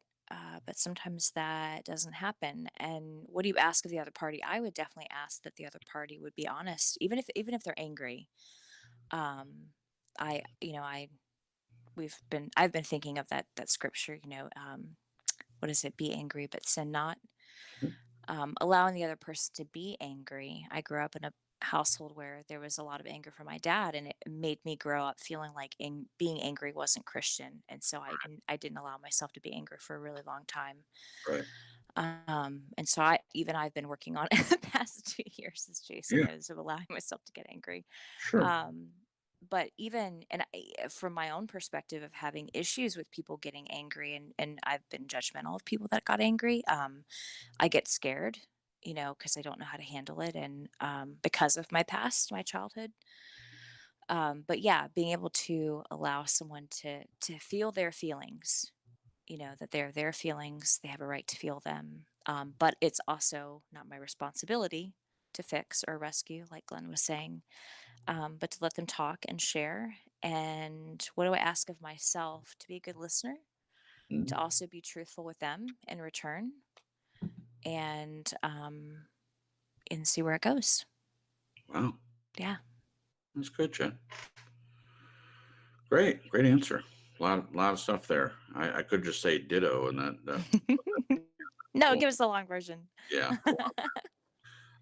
Yeah, so I'm aware that there's something going on. What are your options? The first one I thought of, should I stay or should I go? I mean, it's a song and it's also an option. Mhm. Two options. Do you stay with the person? Do you do anything about the estrangement to begin with? Is it worth it? And that really depends on the kind of relationship I want and the one that I have, and whether I feel like it can be achieved. And frankly, I have to make my own decision, but it does depend on what the other person wants to do as well. Like in a marriage situation or friendship, does the other person want to remain in a friendship, and do I? And if the answer to both those things is yes, then you handle the situation first by talking about what the problem is. At least that's the way I would do it. I would talk about what the issue is, see what the both have ideas about if there's a way through it and what that looks like. In a marriage, certainly, you know, different ideas of ways to improve the marriage, and um, Yeah. honesty is huge, in my opinion. It's one of the biggest reasons why there's problems in relationships in the first place. So I would never let it get to that point because of the honesty. Get to the point of where there's going to be estrangement. But sometimes you don't have any control over that. That's certainly true. My first marriage, I had no idea there was going to be estrangement. It just came to me in a letter while she was out of town. So that estrangement I didn't have any control over. And I know this to be true about myself, is if the other person doesn't want to be in a relationship with me, I have no interest in trying to fix it. And that's the way I felt about that. I'm not going to make someone want to be around me. I want people around me that care about me and want to be in the relationship with me. And if the other person isn't, then so that kind of made that decision for me. I would have been willing to work it out, though, if there was interest on the other person's part. But pretty much, if the other person has no interest in it whatsoever, then it's not a hard decision for me. It's just, Yeah. I mean, it may take an emotional toll, but there's no moving forward. What do you ask of the other party? Honesty, first and foremost, and to work through it together. It's not just one person doing all the heavy lifting, or to use Glenn's term that I love, hard yards. Um, Being willing to do whatever it takes to repair the relationship, whether it be a marriage or a friendship, or even relationships in family. I think those can be the hardest, in my opinion. I think it's even more difficult in relationships and family than it is sometimes in marriages, because you're related to this person. In many cases, you've known them your whole life. So I think it's harder to pin the narcissist tail on the donkey, so to speak, or to label someone in your family and decide to that they're toxic and you can't be around them, especially if there's children involved, and it just can be very, very complicated. The last part of the question, I think, is the most meaningful to me. What do I ask of myself? And I address some of it. Some of it is this relationship good for me? Is it toxic? Is there any hope based on all the other things I mentioned? The person's interest. Is it possible to get through whatever the scenario is, whatever's gone on? But for me, I would want to be honest with myself and be truthful about the relationship itself and what my goals were. If I decided that there was hope and that the other person is interested in carrying on with the friendship or whatever, Mhm. then I would just I would continually ask myself the question: am I being authentic? Am I being open? Am I being honest the whole way? But fortunately for me, I'm pretty good at that part now, so I don't have to just ask myself those questions. It's just kind of ingrained, and I'm grateful for that. I'm sure that it hasn't always been the case for me, but it is now. So, and honestly, I don't have, that I'm aware of, I don't have any friendships with people that anymore that aren't at least somewhat authentic and open. So, Yeah. but that's a great Good. question. Glenn, this is your turn on this one. So you're estranged from another person. The light bulb is on. What are your options? How do you handle such a situation? What do you ask of the other party? What do you ask of yourself? Yeah, I think everyone here has experienced either a divorce, a breakup, an estrangement from parents, or whatever. I think we can all relate. Now, in my case, this is where I really do cringe, because as a hopefully reformed codependent, I really didn't care about my options in my first marriage, because I was so scared of not having a relationship that all that smart stuff was out the window. It was irrelevant. All I focused on was, what am I going to do if I'm not in a not or I don't have a relationship? So the fear of not being in it outweighed anything that was going to come at me, no matter how dysfunctional and horrible. So, oh yeah, this is a really tough one. I think if all of us here look back in reflection, with reflection, and ask ourselves, would we have handled what we did with a breakup from past? Would we do the same thing? I would say I wouldn't have waited until she decided to call in the Christian removal trucks. I would have been gone, Yeah. because I would have admitted to myself that I made a poor choice in the first place, and I would realize that this is a dysfunctional situation. Now that I've admitted to myself what is the truth, I've got to find a way that I come away with some self-respect. My kids are okay, and being fair, you don't set out to deliberately hurt another person. So Yeah. you've got to find that sort of mediated way that you can live with what you do, rather than just be an absolute asshole, if I can say that, and Yeah. just sort of leave someone high and dry. And like that's what happened to me. I got left high and dry, but I wouldn't do it to someone else. So how do I handle it? Hopefully with some dignity. What do I ask of the other party? I just wanted her to be honest, but her attitude was, I'm not willing to discuss it. So what that means, that in that case, the person who says they're unwilling to discuss has all the power, and the person who wants to discuss it has none, because you can't force someone to come to the table and have a chat if they don't want No, to. no. Yeah. So that's a tough one. What do you ask of yourself? Well, I think I concur exactly with what you said. You've just got to be honest and realize, and sometimes when you are honest, you don't like what you find. I certainly Right, didn't. right. Yeah, tough. Yeah. Thanks. Thank you, Glenn. Appreciate that. Well, we had some really great answers there, and just appreciate everyone's answer. And I'm scrolling to see. I don't see any particular top answers to this particular question, but there are a lot of comments that I want to share. Janet says we could make millions if we take all these thoughts and write a therapy book. Seriously, however, this is good stuff to share and is open to all faiths. Bravo, Jason, Jen, Glenn, with this format. Thank you. And then Gia Love Jesus says the channel is peerless. I like the format a lot. Thank you so much. And then More Than a Flame says, I think we need to reconcile over this whole Go Spartans nonsense at True Story Live. What? Go Spartans.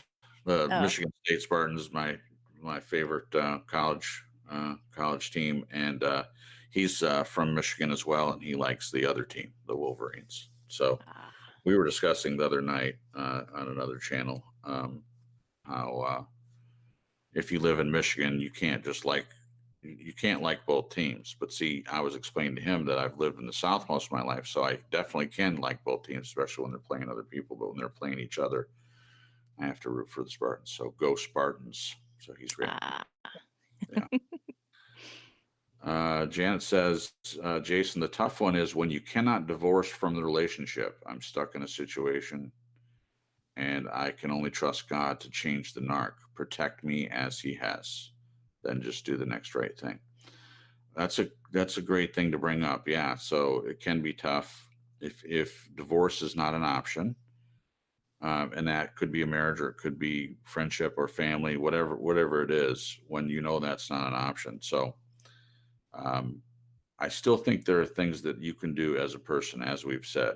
Be honest with yourself, continue to work on you, and I believe that you're already doing that. I think by all of your comments, I think that you have just my opinion, but I think you have a really good idea of who you are as a person.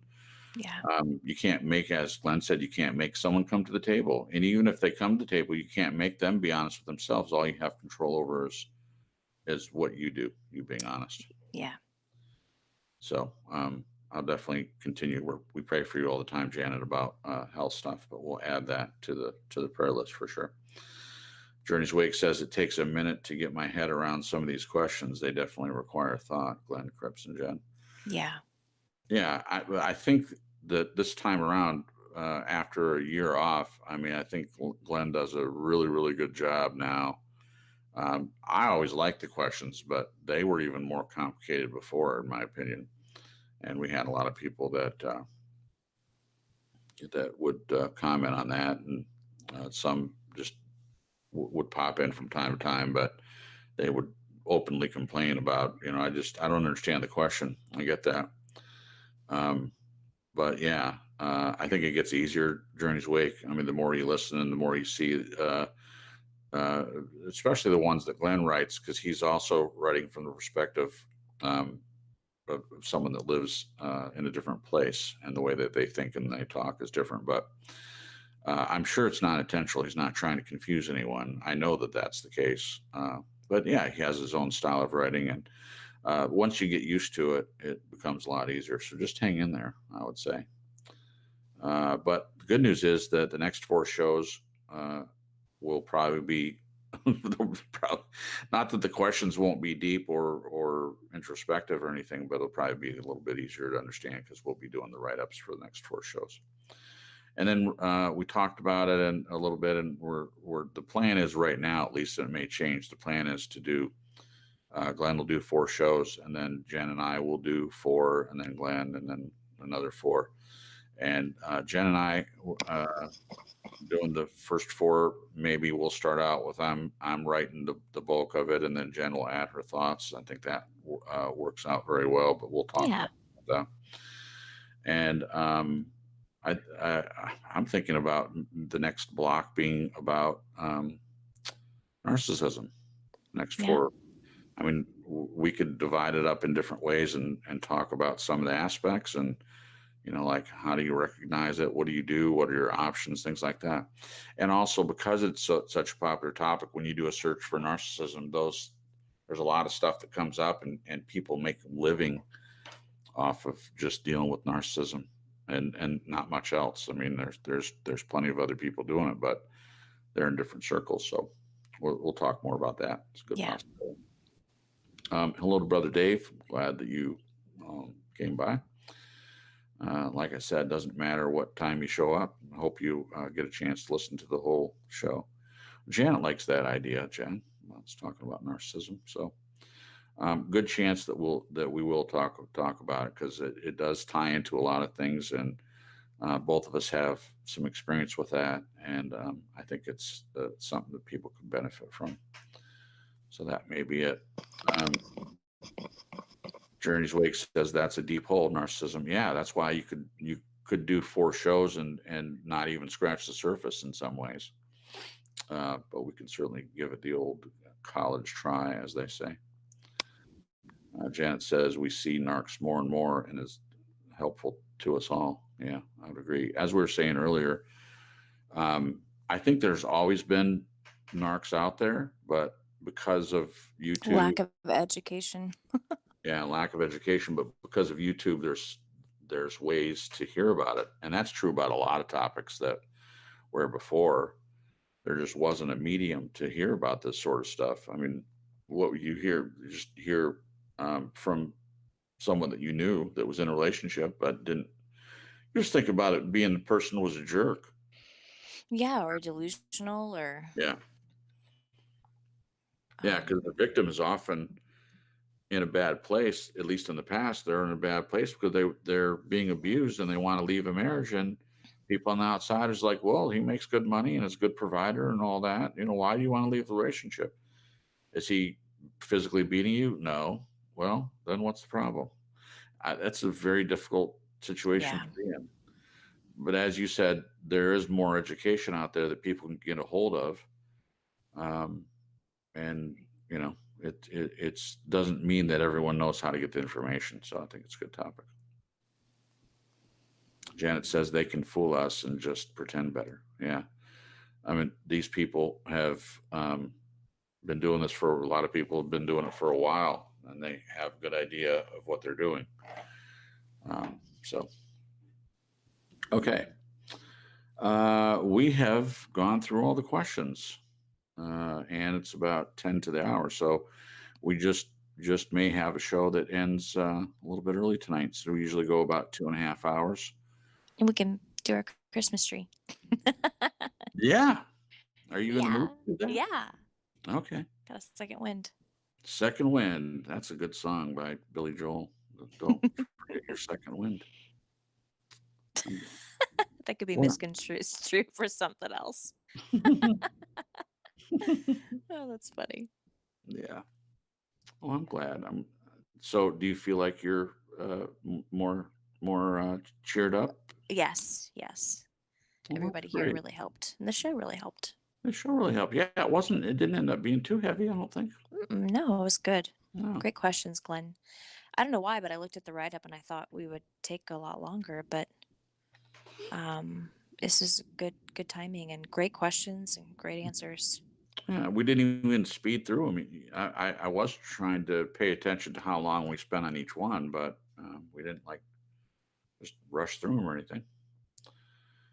Yeah, see, this is a good topic because Jen, I see where you put in there was when narcs start losing friends. That's the start. Uh, so who are you answering? No, I don't believe a true narc can recover. Someone, I think it was Switch, said the real question is, can a narc recover?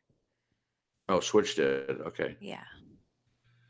Yeah, Jen doesn't think so. I disagree a little bit. I think it's rare, but it could happen. But the narc would have to be honest about who they are.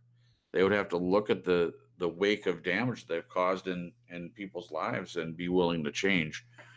And a narc, a lot of times, as the very definition of it, they're so self-absorbed, it's awfully hard. Which is weird because you'd think they'd be looking at themselves being so self absorbed, but it's really self hate. They hate themselves. Yeah, they do.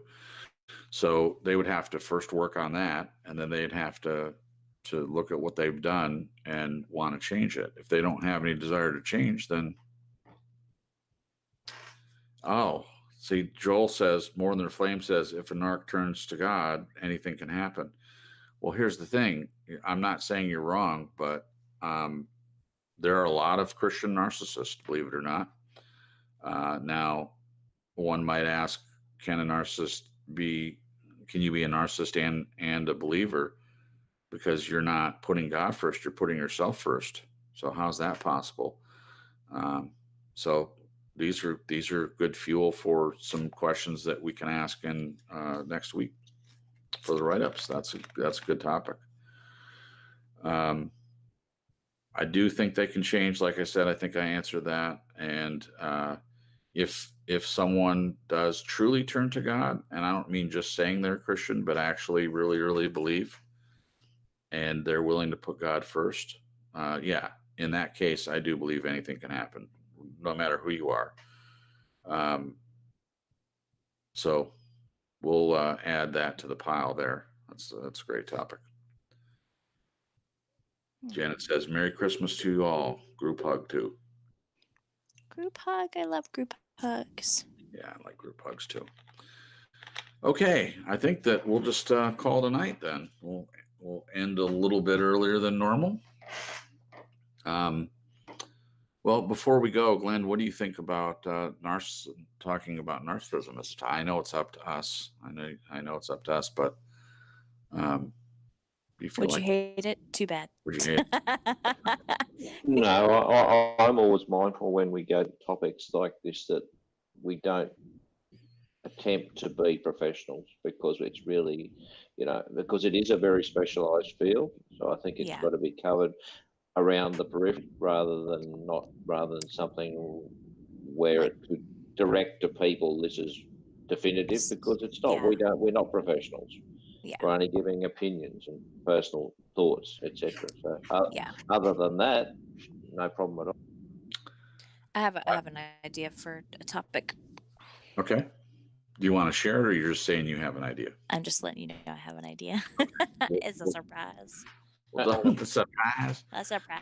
I would, uh, I would, I would agree with what Glenn said generally, but I don't have a master's in counseling, but I would disagree that I'm a professional in some ways in dealing with at least certain mental health stuff. But when we went to dinner last night, I was reminded again from my godfather, and he was suggesting, because that's what he had done. He went on to get his master's later in life, and he dragged it out over many years and just took, like 15 credit hours. I think that's all it took for him. He was suggesting I do that, and that's something I've always thought of. It was originally the plan. When I finished school back in 2007, the plan was to go on and get my master's and be a counselor.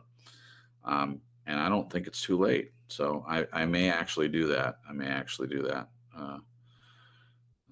I think it's something I have interest in, and I seem to have the personality for it. So be a good listener and things like that. And it is interesting to me, and I like to help people. So it would definitely be a job where I felt like I was making a difference. There's so many other jobs out there that I don't feel that. Yeah. I guess the downside for me is because I would have to go back to school and the amount of money that it would take and things like that. But if I dragged it out over time, it could be doable. So talk more about that. Yeah. But having said that, I get your point. And right now, I'm not a licensed professional. That's true. You got me there, Bob. Not a licensed professional. So we'll make sure and fit that in and let everybody know that these are our opinions, and it is based on experience. A lot of them will be based on us having experiences, but I wouldn't. If I was going to counsel anyone, or if they asked me my thoughts on things, I would make sure that they know that these are just suggestions, and I don't want to be responsible for someone taking something that I say to heart and then following it. But if you're too careful of that, then you don't say anything to anybody and don't help anybody that's struggling with something. So there's a balance there, I think, somewhere. Yeah. Good stuff. All right. I think just one thing. I think that we've got some great people in chat. If they feel that they wish to nominate some topics for any of us to think on, please do so. You're more than Yes. welcome. I'm glad you brought that up. Yeah. So if you guys have any suggestions for topics, you can put them in the chat, or you can send me an email at truestorylive.crips@gmail.com, and we'll talk about it amongst ourselves. And we definitely want to cover things that you guys want to hear about, for sure.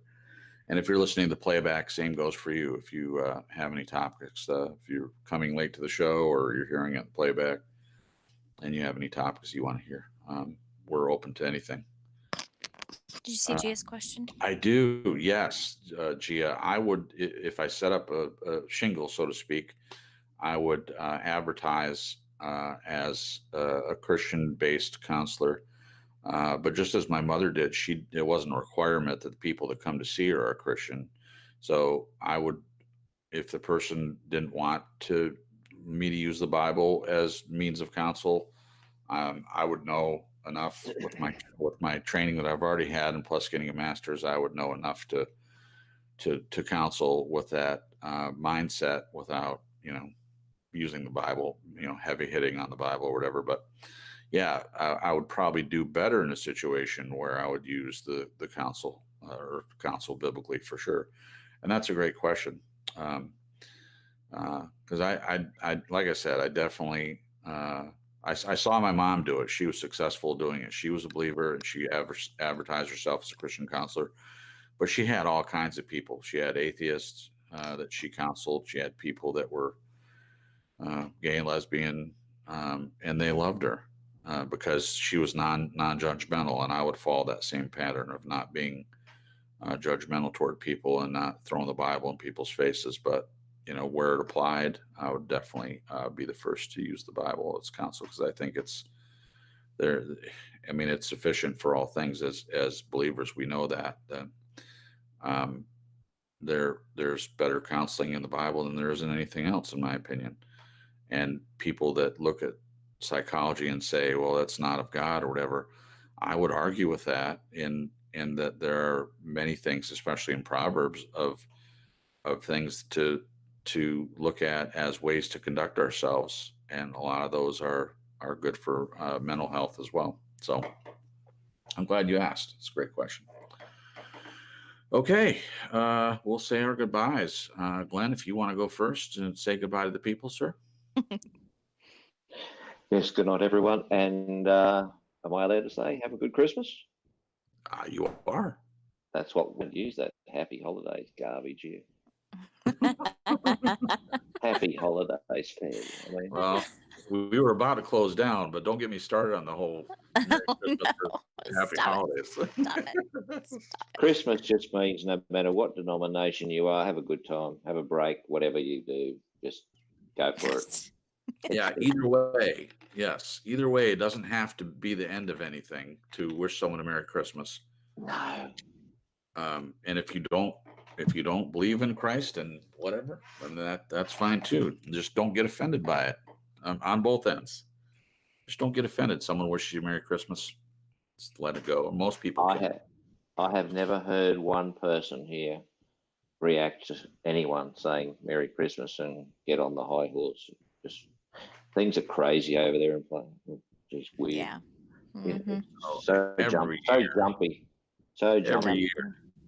On one side, there are quote unquote Christians that get offended when they got offended one year because Starbucks, they used to have mugs that red cups or whatever that said Merry Christmas on it, and then they changed to Happy Holidays, and people got all up in arms about that it's an attack on Christmas and things like that. Then the other hand, people get offended, atheists get offended, and that's a generalization, not all atheists, but atheists get offended if you say Merry Christmas or have it on anywhere.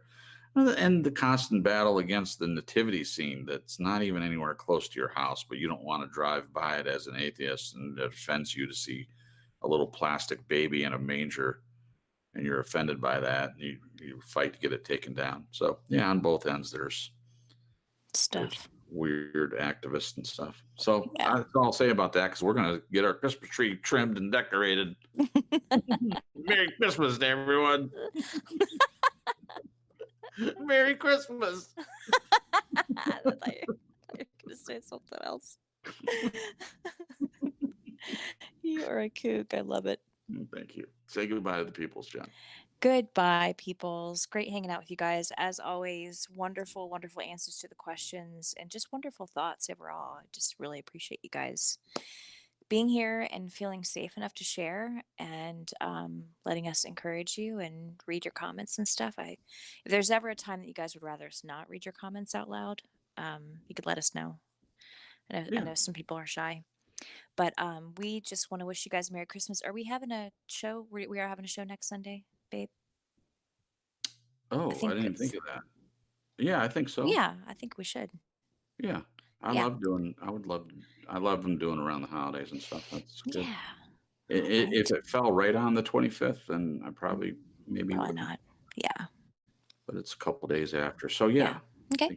We'll do a show if Glenn's up for it. Good night, peoples. Have a great night. Have a Merry Christmas. Be safe. And Glenn, your turn. Glenn already went. So we did. Oh, sorry. Two things. First, Switch says I don't do the tree and Santa Claus thing, and that's fine. I understand the Santa Claus thing, especially if you don't want to do a tree. That's fine. But my view is that regardless of what Christmas was originally based on. For me, it's about Emmanuel, God with us, and Christmas songs are being pumped through the speakers, and they have the gospel in them, and it's one time a year that people hear that, and I think it's beneficial. If they took Christmas away and banned it and all that, I just think it would devolve into madness. But that's just my opinion. So, but Switch, I respect your right to not do the tree and all that. I just wish other people would respect my right to have a tree if I want, and it doesn't mean I'm worshiping Satan or worshiping a inanimate object in my home. So that'd be good. Yeah. Nick says, "Do you guys see my Princess Bride comment?" Yes, and I responded. Nick, if you scroll back up to the top when you get a chance, you'll see that I responded to it. I think it's one of my favorite movies, and I will have no problem watching it again with that in mind, because I don't think I've thought about that. But for a short time on another channel, I was doing movie reviews for that particular purpose of seeing anything spiritual in secular movies and things like that. So it's right up my alley. So we'll definitely do that. Maybe we'll even do that over the holidays. Yeah, that'd be great. Tradition. Yeah. Okay, guys, that's it for us for tonight. Again, next week, it'll be Jen and myself doing the next 4 shows. So Glenn can take a little break, except for the producing. He'll still help us out with that. And again, if you have any topics, just shoot me an email. truestorylive.crips@gmail.com. And again, if you want to leave a comment for someone else, just let me know in the subject bar, and I'll forward it on to Glenn or to Jen. No problem whatsoever. And if you're listening to the playback, thank you for listening to our topic here tonight.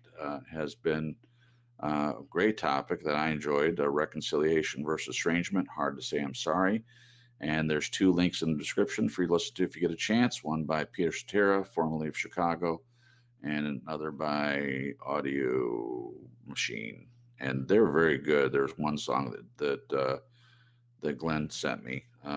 It's been a couple of weeks ago when we just started back up again. It's probably one of the most beautiful instrumental songs that I've heard. Just very moving. I forget the name of that one, but I downloaded it. I've got it somewhere on my computer, so I might have to read that. Oh, Janet, thank you for mentioning this. If you do like the show, we had a couple nice young ladies comment about the format on the show and say that they enjoy it and all that, which is great, and we really appreciate that so much. Yeah. I think part of the issue is a lot of people don't even know we're here, and that could change. So if you do like the content, please definitely share the link with other people. Let us know. Also helps if you like and subscribe, obviously. And we're not making any money from the broadcasts or anything, but it does help if we're going to tackle these subjects to actually have people, to listen to it and discuss it. And it's better if there's more people in the chat too that can add to the discussion. But we're grateful for each and every person that comes in, takes time out of their Sunday to pop in and have conversations with us. And that means everyone that's here tonight. And if you're listening to the playback, we missed you, but think about coming and joining us in the chat as well, because there's a lot that can be, a lot of relationships that can be born out of that for sure. So these are great people that come into the chat as well. So thank you guys. All right. So on my part, thank you again for listening to our episode tonight. And I hope everyone has a great week. And we'll be back again next Sunday at 9 p.m. Eastern Standard Time. Until then, good night.